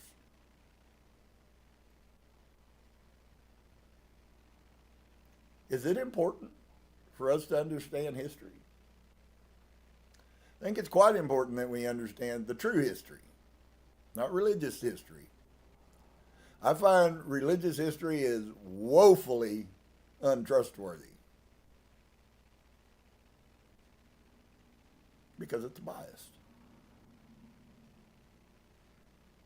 It's a shame that we have to go to pagans or unbelievers to get the truth, right? But it is true. And so they took this man alive and they hung him on a stake, and that stake was an indicator. Hanging on a tree, hanging on a stake was an indicator to everyone who saw them that cursed is the man who hangs on the stake. And that started, folks, with Yahusha. Only he didn't hang on the stake, he hung the king on the stake. See how easy it is just to delete a few words there? And now Yahusha goes from the one who hung the king on the stake, Yahusha goes to be the one who is the king hung on the stake. Same name, same principle, just modified a little bit. For Yahusha drew back not his hand wherewith he stretched out the spear until he utterly destroyed the inhabitants. Yah wants us to hold out the spear until we totally destroy the sin in our life. This is a metaphoric picture. All of these things I've been sharing with you are all metaphoric pictures, which is why I said that. I don't think that humans are smart enough to come up with all of these deep principles, but even if they did, folks, they're still true. There are many, many professors out there that are teaching in colleges that don't believe any of this is true. In fact, most college professors don't even believe there was a Moses.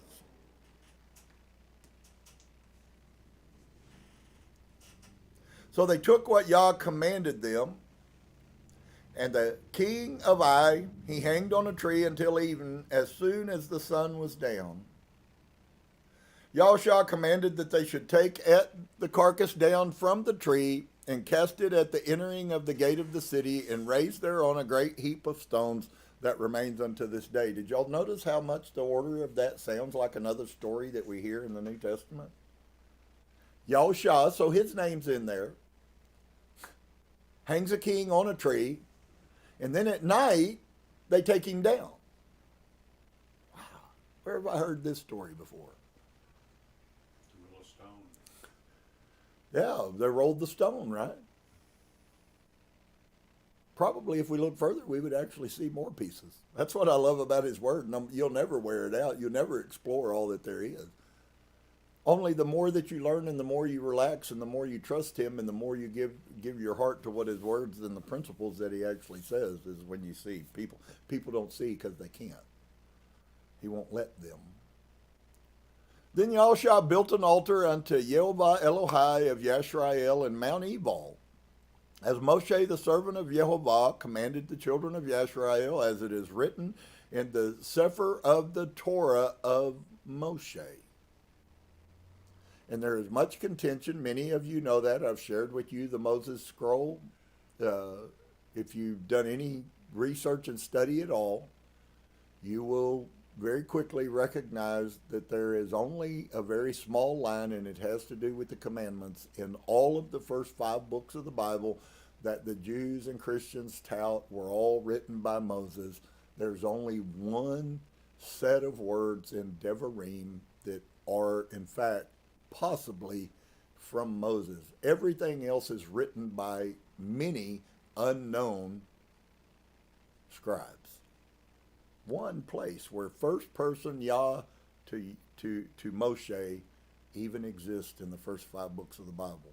And they don't know who wrote the rest. Can't tell you. No scholar can tell you. They can say, I think Moses wrote it all.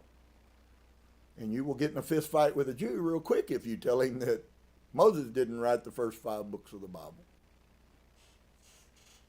But they have no proof that that's true. Wow, that's pretty huge right there. That'll suck the wind out of your sails. And so, but it was written in the Sefer of the Torah of Moshe. And I think that many people are on this journey now as I read the Moses scroll, and I'm very thankful for Ross bringing that out.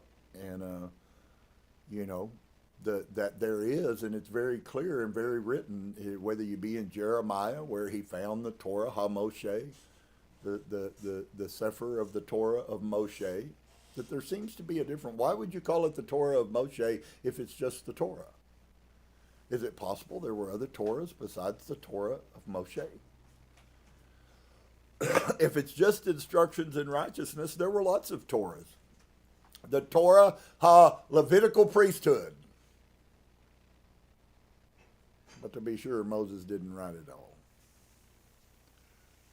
And so then Yahushua built an altar unto Elohai of Yisrael in Mount Ebal, as Moshe the servant of YEHOVAH commanded the children of Yisrael, as it is written in the Sefer of the Torah of Moshe, an altar of whole stones, over which no man has lifted up any iron, and they offered thereon burnt offerings unto YEHOVAH and sacrificed peace offerings. Whether that is or not, I wouldn't argue with you about that. I don't believe it is, but it's easy enough to add that.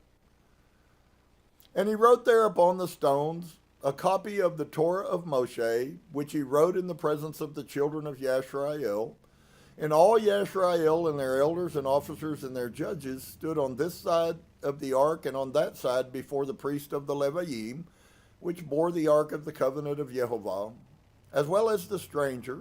So just so you know, those same strangers that came out in the book of Shemot that were with the nation of Israel when they came out of bondage, those same Egyptians and Nubians and Midians, and you know, there's the I'll say it like this. Judaica they've totally failed in their calling. As you see, they're constantly failing. But they totally failed in their calling to bring the Torah to the world.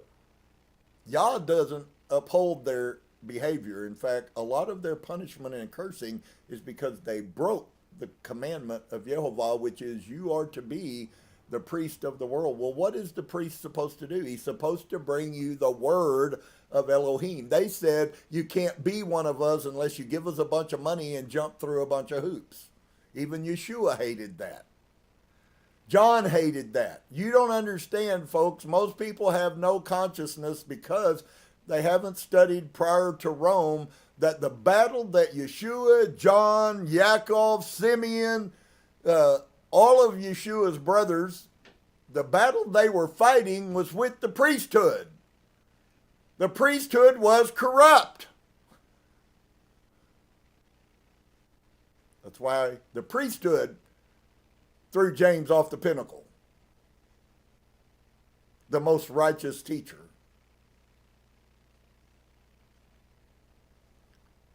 And so he wrote there, verse 32 says, and he wrote there upon the stones a copy of the Torah of Moshe. I wish that they would find that because they have found some really good stuff at Mount Ebal at the altar of Joshua. I don't know if y'all know about it, but they found a little bitty book. It was a little clapped book, and they were able, without bending it open and ruining it, it was made out of lead. They were, with the computer stuff that we had, they were actually capable of going inside and reading that book without bending the lead because it might have broken. And they actually found that that lead tablet found on Mount Ebal at the altar of Joshua, and these are the words that it says: cursed, cursed, cursed, cursed. Remember, there's two mountains, and one is a blessing, and one is a... You wouldn't expect to find the blessings on the mountain of cursing. You would expect, though, if there's any truth to any of this, you would expect to find the curses on the mountain of cursing, right? You think that just accidentally happened? You think that 4,000 years from them removed, there hasn't been one person who walked by there and kicked a rock on the ground and could have kicked that lead piece out and stepped on it, or a horse stepped on it, or a goat stepped on it, or a goat ate it, or a sheep ate? Come on, guys. What is the concept that one, and literally that little bitty book isn't that big. What is the preponderance of the evidence that that book would have lasted 4,000 years to where they could read it in our modern times? Probably pretty minuscule. And yet it exists. And it exists with the words that Elohim said, which is cursed, cursed, cursed, cursed. Now, I would ask you a question. Do you think that it was accidental that so far they haven't found the blessed, blessed, blessed, blessed? Judging the state of the world in which we live in? Do you think maybe y'all's trying to make a message? You guys need a whole lot less teaching. Christianity lied to you enough about blessings. How about I teach you the truth now? And the truth is you need to focus on the cursings. Because you don't believe those, and I'm going to keep doing them, and you're going to keep paying, and before it's over with, not going to be many people that are brought out. Oh, I'm sorry. Straight is the gate and narrow is the way, and few there be that find it. That's called viewing the world through the Torah. And so Moshe, the servant of YEHOVAH, commanded the children of Yisrael, as it is written in the Sefer of Torah of Moshe, an altar of whole stones over which no man has lifted up any iron, and they offered thereon burnt offerings unto YEHOVAH and sacrificed peace offering. And he wrote there upon the stones a copy of the Torah of Moshe. Now, other teachers I've heard, and I think they're probably pretty much correct. The Torah HaMoshe, this one that I have right here, some of you have the Moses scroll, is a very, very easy, straightforward. You do these five, and they apply to YEHOVAH, and you do these five, and they apply to all humanity. And it's your problem to figure out how that works. If you care, you will. If you don't, you won't. It's that simple. That's how Yah is. He's very pragmatic. He wants to see people be real.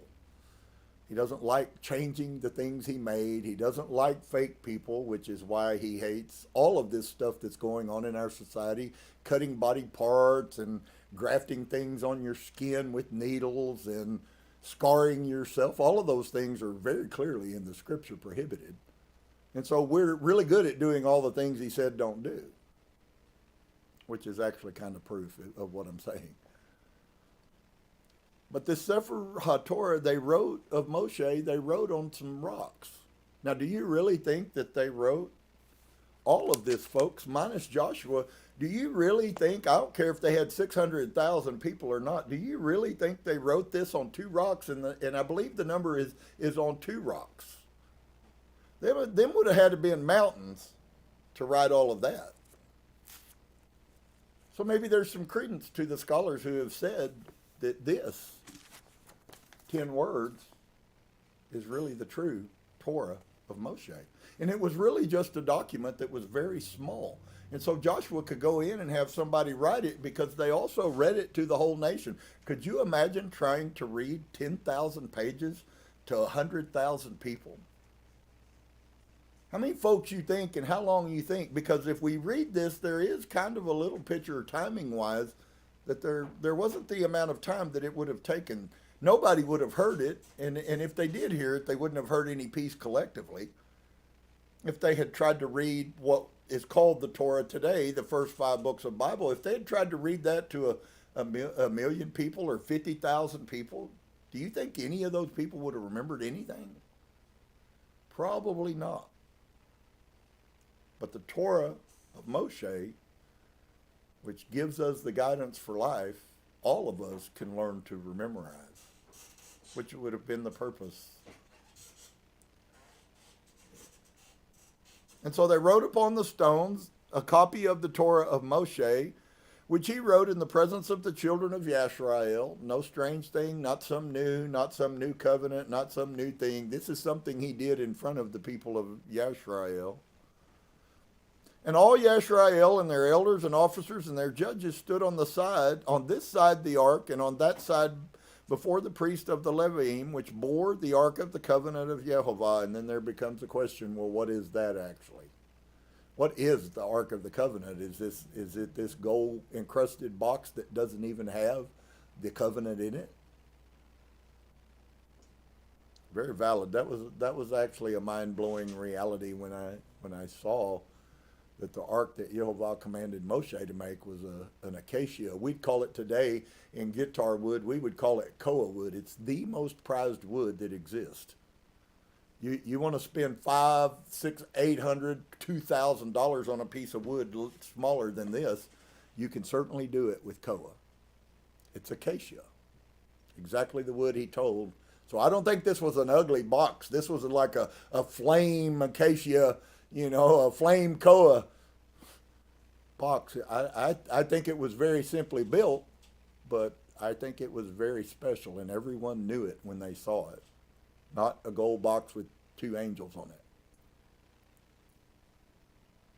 And all Yisrael, their elders, officers, their judges, stood on this side of the ark and on that side before the priest of the Leviim, which bore the ark of the covenant. So this ark must carry the covenant. That's also another dead giveaway to you folks. As well as the stranger. So we would have gotten to be there if we had accepted the responsibility. It appears like the Jews may not think that you're capable of being Israel, but it sure seems like YEHOVAH says you can. Remember, Shemot, if they will keep my commands and do my right rulings, they shall in no wise be a second-class citizen. These aren't what Joshua does to the people who lied to him. These are free men that are walking in the presence of YEHOVAH. As well as the stranger, as he that was born amongst them, and half of them over against Mount Gerizim, and half of them over against Mount Ebal, as Moshe the servant of YEHOVAH had commanded before, that they should bless at the people of Yisrael. So the whole purpose of this, we have 2 mountains, but the purpose for both mountains, folks, is a blessing.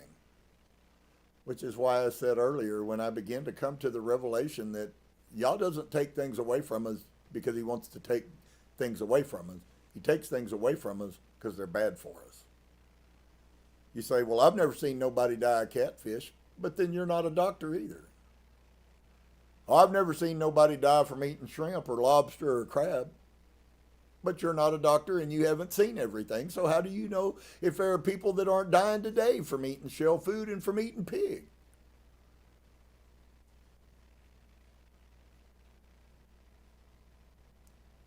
Wow. Mount Gerizim and half of them over against Mount Ebal, as Moshe, the servant of YEHOVAH, commanded before, that they should bless the people of Yisrael. And afterwards, he read all the words of the Torah and the blessings and the cursings. So that's an indicator of what the Torah was about, the blessings and the cursings. According to all that is written in the Sefer of the Torah, there was not a word of all that Moshe commanded which Yahushua read not before all the assembly of Yisrael, with the women and with the babies and the strangers that were conversing amongst them. So if you were capable of understanding the dialect of language they were speaking, you were welcome to come. So do you see how there's no hedge, there's no fence built by the Pharisees to keep you out because you're born from some other place? If you could hear and understand and wanted to, you were welcome to come. Now those people also, when Joshua at the skin of foreskins, when those men were circumcised, those people that were not Israel were also circumcised. That's a covenant that was made that's eternal with Abraham. And we keep getting that confused somehow. And it came to pass when all the kings which were on this side of the Jordan, and in the hills and in the valleys and in all the coasts of the great sea over against Lebanon, the Hittite and the Emori and the Kenai and the Perizzai and the Hivi and the Jebusi heard thereof, that they gathered themselves together to fight with Yahusha and with Yisrael with one accord. And when the inhabitants of Gavan or Gibeon heard what Yahusha had done unto Jericho and to Ai, they did work wily, and they went and made it as if they had been ambassadors, and they took old sacks upon their asses and wineskins, and old and rent and bound up, and old shoes and clouded upon their feet, and old garments upon them, and all of the bread of their provision was dry and moldy. And they went to Yahushua unto the camp at Gilgal, and said unto him and to the men of Yisrael, we have come from a far country. So here's a little principle for us, folks. Just because somebody's talking to you don't mean that they're not lying to you. One of the key statements you'll hear from psychologists about narcissistic people is that if they are talking to you, they're lying. They can't tell the truth. They take the truth, and when it would be easier to tell the truth, they have to pollute it, corrupt it, by speaking it as a lie. That's how you manipulate people. And they went to Yahushua unto the camp at Gilgal, and they said unto him and to the men of Yisrael, we have come from a far country. Now therefore cut ye a covenant with us. And I have to say that I guess I'm really, as all of us are, like Joshua, but after all that Joshua's been through, and how the rest of this next story goes just shows me how easy it is if we ever let our guards down. And we have to do this every day, folks. If you ever let your guard down, before you know it, you'll be sitting in the bath of a whore.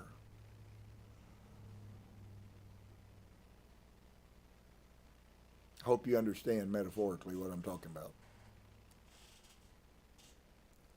And the men said unto the Hivi, perchance you dwell amongst us, and how shall we cut a covenant with you? And they said unto Yahushua, we are your servants. And Yahushua said unto them, who are you? And from whence did you come? And they said unto him, from a very far country, and your servants are come because of the name of YEHOVAH Eloheka. So far, you could almost be convinced, couldn't you?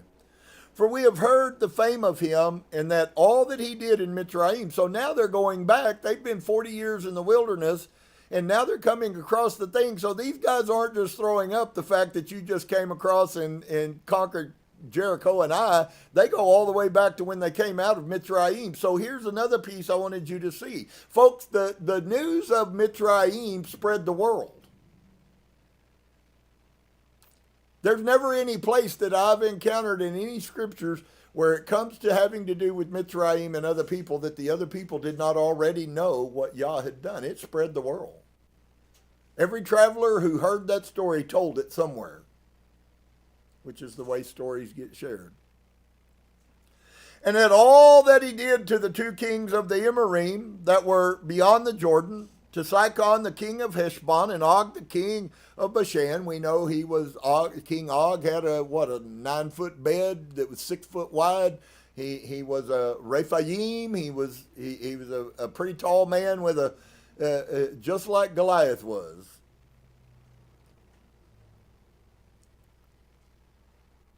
Wherefore our elders and all the inhabitants of our country spoke to us, saying, Take victuals with you for the journey, and go to meet them, and say unto them, We are your servants, therefore now cut ye a covenant with us. This is our bread we took hot for our provision out of our houses on the day that we came forth unto you. But now, behold, it is dry and it is moldy. So here's something that we have to also, once again, is another principle we need to put into our life.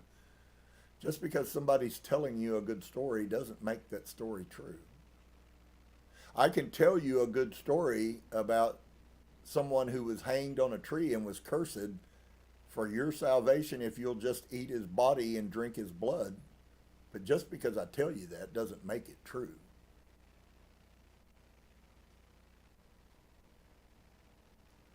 So we took this bread and now look at it. It's old and moldy and no good, and wow, we came a long ways, man. We're really tired. And these wineskins which we filled with new wine, behold, they be rent, and these our garments and our shoes became old by reason of a very long journey. So would you say that these people are trying to manipulate them? Folks, I hate to tell you this. I've talked a lot. I've learned a lot in the last 2 years about narcissism, but I hate to tell you, narcissism has been alive and well on this earth the whole time of mankind. It's not new.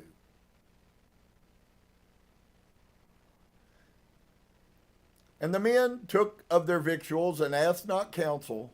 Oh my gosh, did you guys just see that? And the men took of their victuals. So what did they do? They partook together. And ask not counsel at the mouth of YEHOVAH. Now I had to stop and ask myself a question. Why on earth would Joshua, who has had an angel stand in front of him, he's killed probably over 100,000 people with a sword. He's like, he has really been bathed in the blood, but it's bathed in the blood of pagans. And this guy gets something that's this big as the fundamental commandment that Yah gave him, which is to kill everyone, and he glitches. Well, the only comfort I find in it is that I find myself in that same situation also. Maybe you do too. Maybe you have some really fundamental, huge glitches, and you can't necessarily figure out why you have them, but you have them. And they always come from the same thing because you don't have Yah's word on whatever the glitch was. And so it really shocked me, man. If I'd have been a person that put him up on a pedestal, I would have been really devastated. That would be like saying that this person that was hung on the cross was hung on it because he was a rebel instead of the Savior of mankind. So he breaks bread with them, something we're certainly commanded not to do, which is to break bread with sinners. And they took of their victuals, and they didn't ask counsel at the mouth of YEHOVAH. And you really wonder, so here's another piece of this whole, of another principle that comes out of this thing. Is Yah obligated to jump into your life and tell you every time you're about to make a colossal stupidity? Did y'all know that that's not his character? He doesn't jump into your life every time you're going to make a stupidity. In fact, he lets you freely make them. You just have to pay a price for them. So if a person is wise and has any wisdom at all anyways, and is a thinking person, which most aren't, then we might figure out that if we just make sure we never make that mistake, guess what we will never do? We will never end up with that type of a glitch ever in our life. That's pretty profound for those people who want to know the truth. Maybe not so for the rest, but for them it certainly is.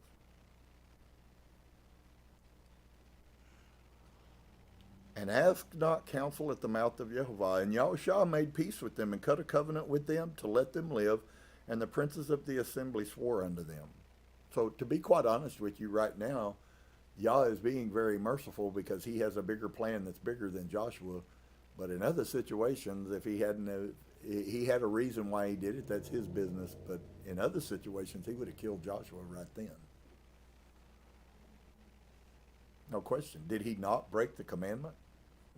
He just wrote them. He just wrote them on a rock. He lived with Moshe, heard him from the mouth of the man. And what's he do? He makes it 1/3 of the way in and forgets everything and cuts a covenant. Well, a covenant is eternal, whether you believe it or not. We don't really, in Western mindset, we don't understand that. And most of the people, even if they're not from this country, they don't understand. This is not stuff that's debatable. A covenant's a covenant. You break it, you're guilty of it. And there will be a time when you will pay for that infraction if you don't correct it. And Yahushua made peace with them, and he cut a covenant with them to let them live, and the princes of the assembly swore unto them. And it came to pass at the end of 3 days after they had cut a covenant with them, that they heard that they were their neighbors, and that they dwelt amongst them. And the children of Yashrael journeyed and came unto their cities on the 3rd day. Now their cities were Gavon. The word Gibeon means on a hill. So this was a city on a hill. Oh, I'm sorry. Y'all heard that in the New Testament too, didn't you? Oh. And Kephara, and Beeroth, and Koriath Yearim, and the children of Yashrael smote them not, because the princes of the assembly had sworn unto them by YEHOVAH Elohai of Yashrael, and all the assembly murmured against the princes. So they swore by Yah's word, and by doing so they broke Yah's command. And guess what? Oh, did y'all hear it? I set before you this day, if you keep my commands, and I set before you, if you keep my commands. You see what's going on? Do you know that you can go cut your television on and put it on Israel News right now and say that's because Joshua broke Yah's commandments? Israel won't be happy with those words, but it's the truth nonetheless. But all of the princes, and the children of Yashrael smote them not, because the princes of the assembly had sworn unto them by YEHOVAH Elohai of Yashrael, and all of the assembly murmured against the princes.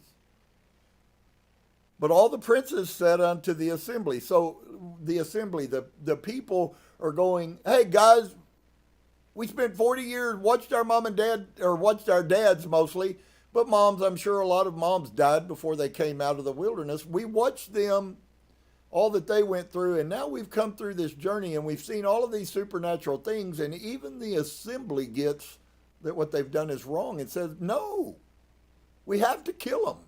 They lied, they deceived to you, so every decision that you made was based on a lie, and now you're tying yourself to that lie.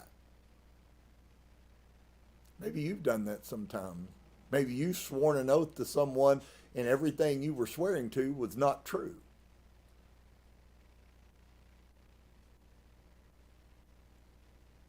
And all the assembly murmured against the princes. But all the princes said unto all the assembly, we have sworn unto them by YEHOVAH Elohai of Yashrael. So now we can defy YEHOVAH because we swore by YEHOVAH. Hey, if that's true, just take it. You know what I'm saying? Go rob a bank and swear by YEHOVAH. Doesn't stop the results, does it? Just we have some really crazy mindsets that somehow some of the silly little things we do are somehow going to wipe away the punishment.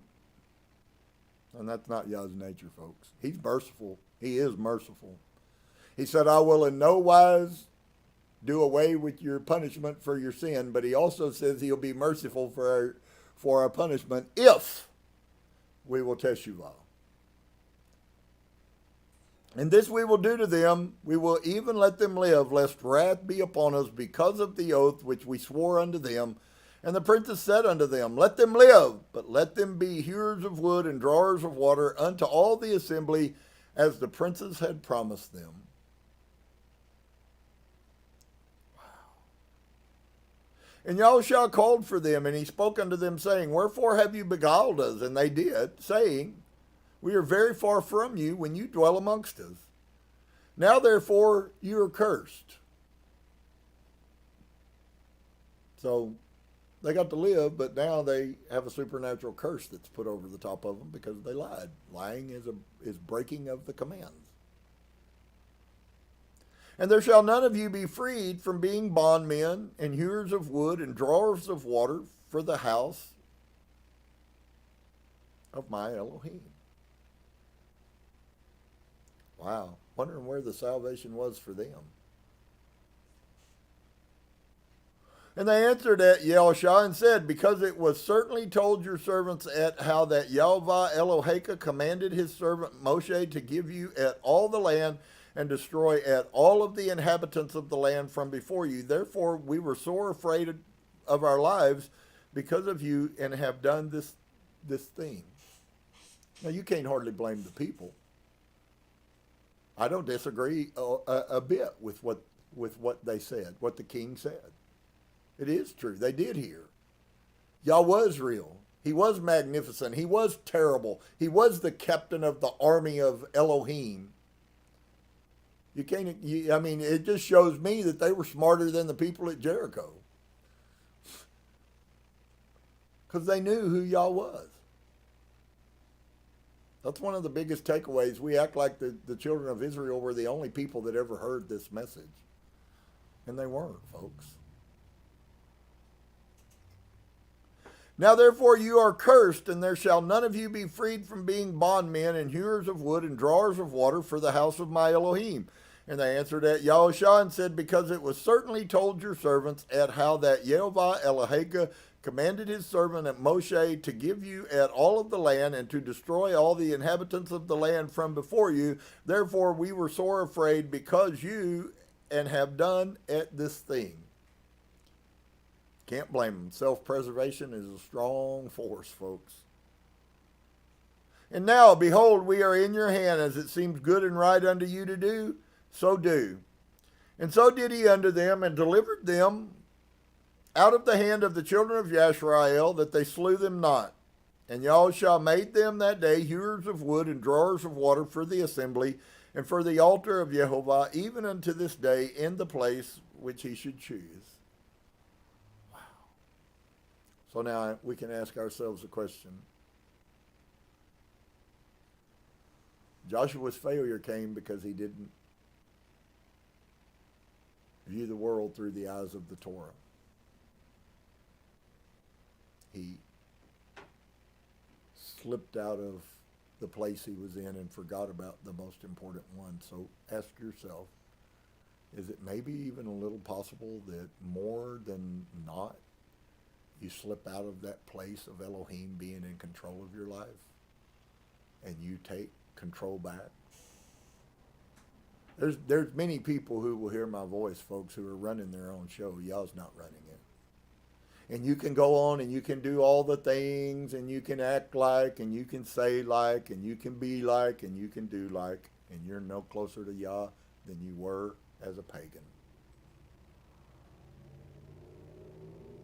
Because it's not about that. What it's about is your heart.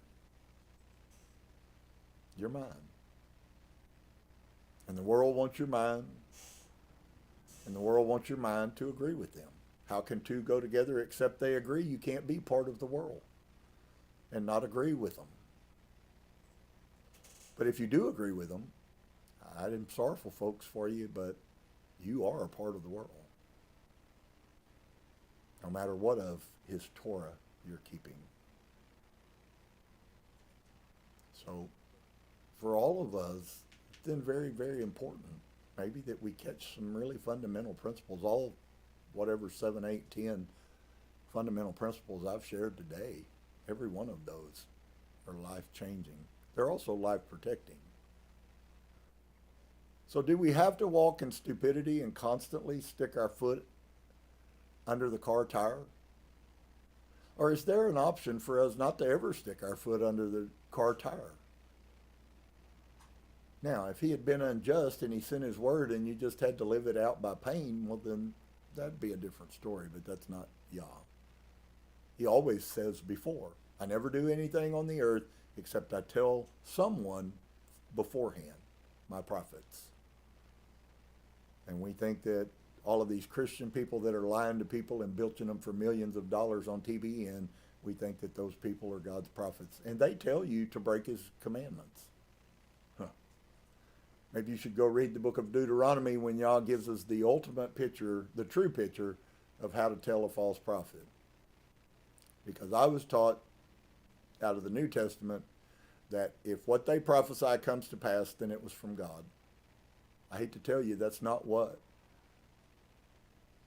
the Torah says. If someone prophesies to you, even if it does come to pass, it's funny that he approaches it from a completely different direction than Christianity. Because even if what they speak comes to pass, then there's one more piece that goes with the litmus test, and this fixes all of it. Because if they ever tell you to do anything contrary to the Torah, they're not from Elohim. Do you know every prophet that is on TV is a fake? Every one of them. None of them are telling you to do the righteousness of the Torah.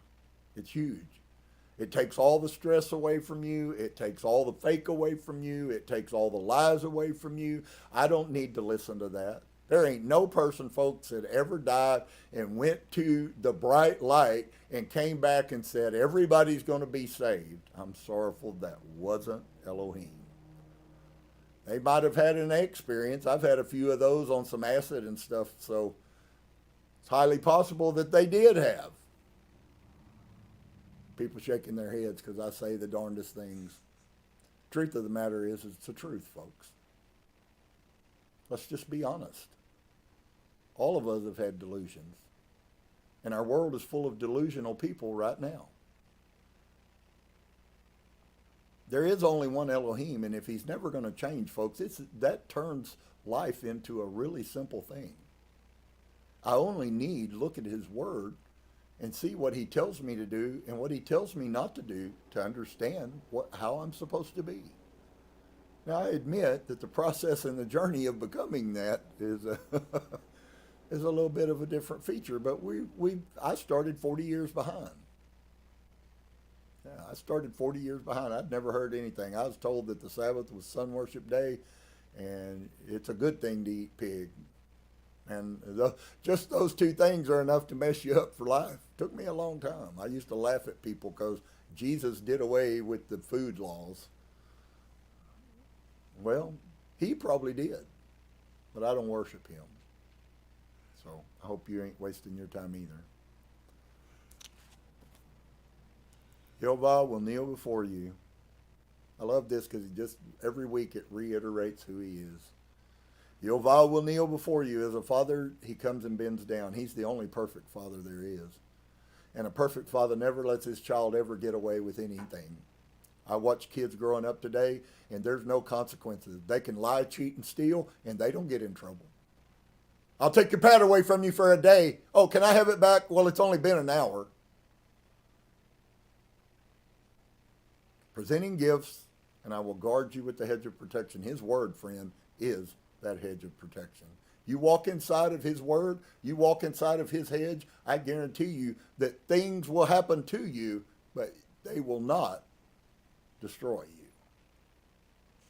you. YEHOVAH will illuminate the wholeness of his being towards you, bringing order. Anybody live in a chaotic world? Now, is anybody living in chaos? Because the chaotic world, we don't have the power to change. You living in chaos is you. Because Yah's sole purpose for his people is to give them peace in the midst of the chaos.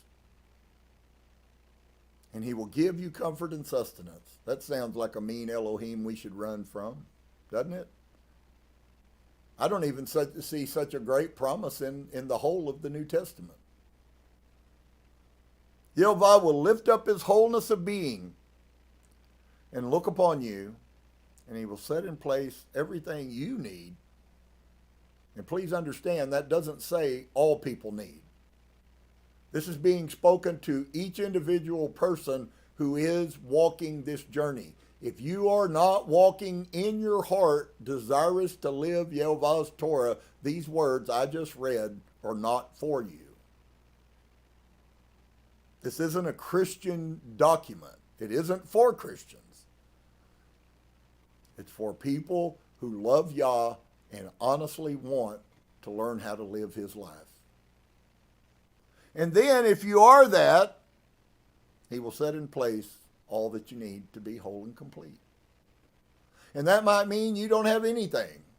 Sometimes 2 pennies in your pocket is the richest person. In fact, I would say about the false teaching about the temple that the old lady with 2 mites was the richest one in that whole temple. Why? Because she's the one who did the Torah from her heart. Everybody else gave it out of their abundance. They have bank accounts full of money, and they do nothing to help the people that have need, except themselves. So, oftentimes we miss the point. I hope you guys didn't miss the point. Yah's good, he's kind, he's long-suffering, he's merciful, but he's also consistent. Also very consistent. And so I hope that you will come to know him and his character. I've heard so many people, I heard it just recently this week again. Well, there's no way you can know what God's character is. Well, I beg to differ with you. I might never know all of the aspects of Yah's character, but I learned at least 10 different aspects of his character just today. And if you didn't, I'm sorrowful for you. You should have been listening. Them were good words. So he wants to bless some people. But more than anything, he wants to be blessed by some people. And I hope that's you. Shalom to each and every one of you. We'll be back on Wednesday night, YEHOVAH willing, at 7 o'clock. We're ahopmo, our email, and all of the things are up there. And we'll be back next Shabbat at 2 o'clock again, if Yah's willing. We're going to pray. Father, bless you today. Blessed are you, YEHOVAH, King of the universe. And I thank you, Father, that you would give the truth to come forth. I know that it comes from you. The insights and things that I've seen transcend any knowledge that I have. And so I bless you. I ask you to be with us. Help us to walk in humility before you, the mighty El, the terrible El, the loving El, the kind El, the good Father, the King, eternal. And so I bless you today. I ask you that you be with us. Amen. Mikey?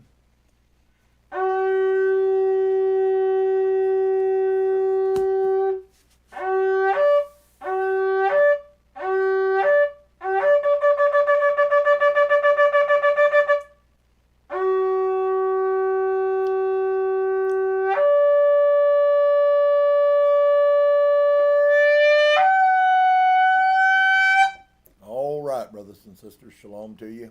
Hope you have a really good week. May you feel his warmth.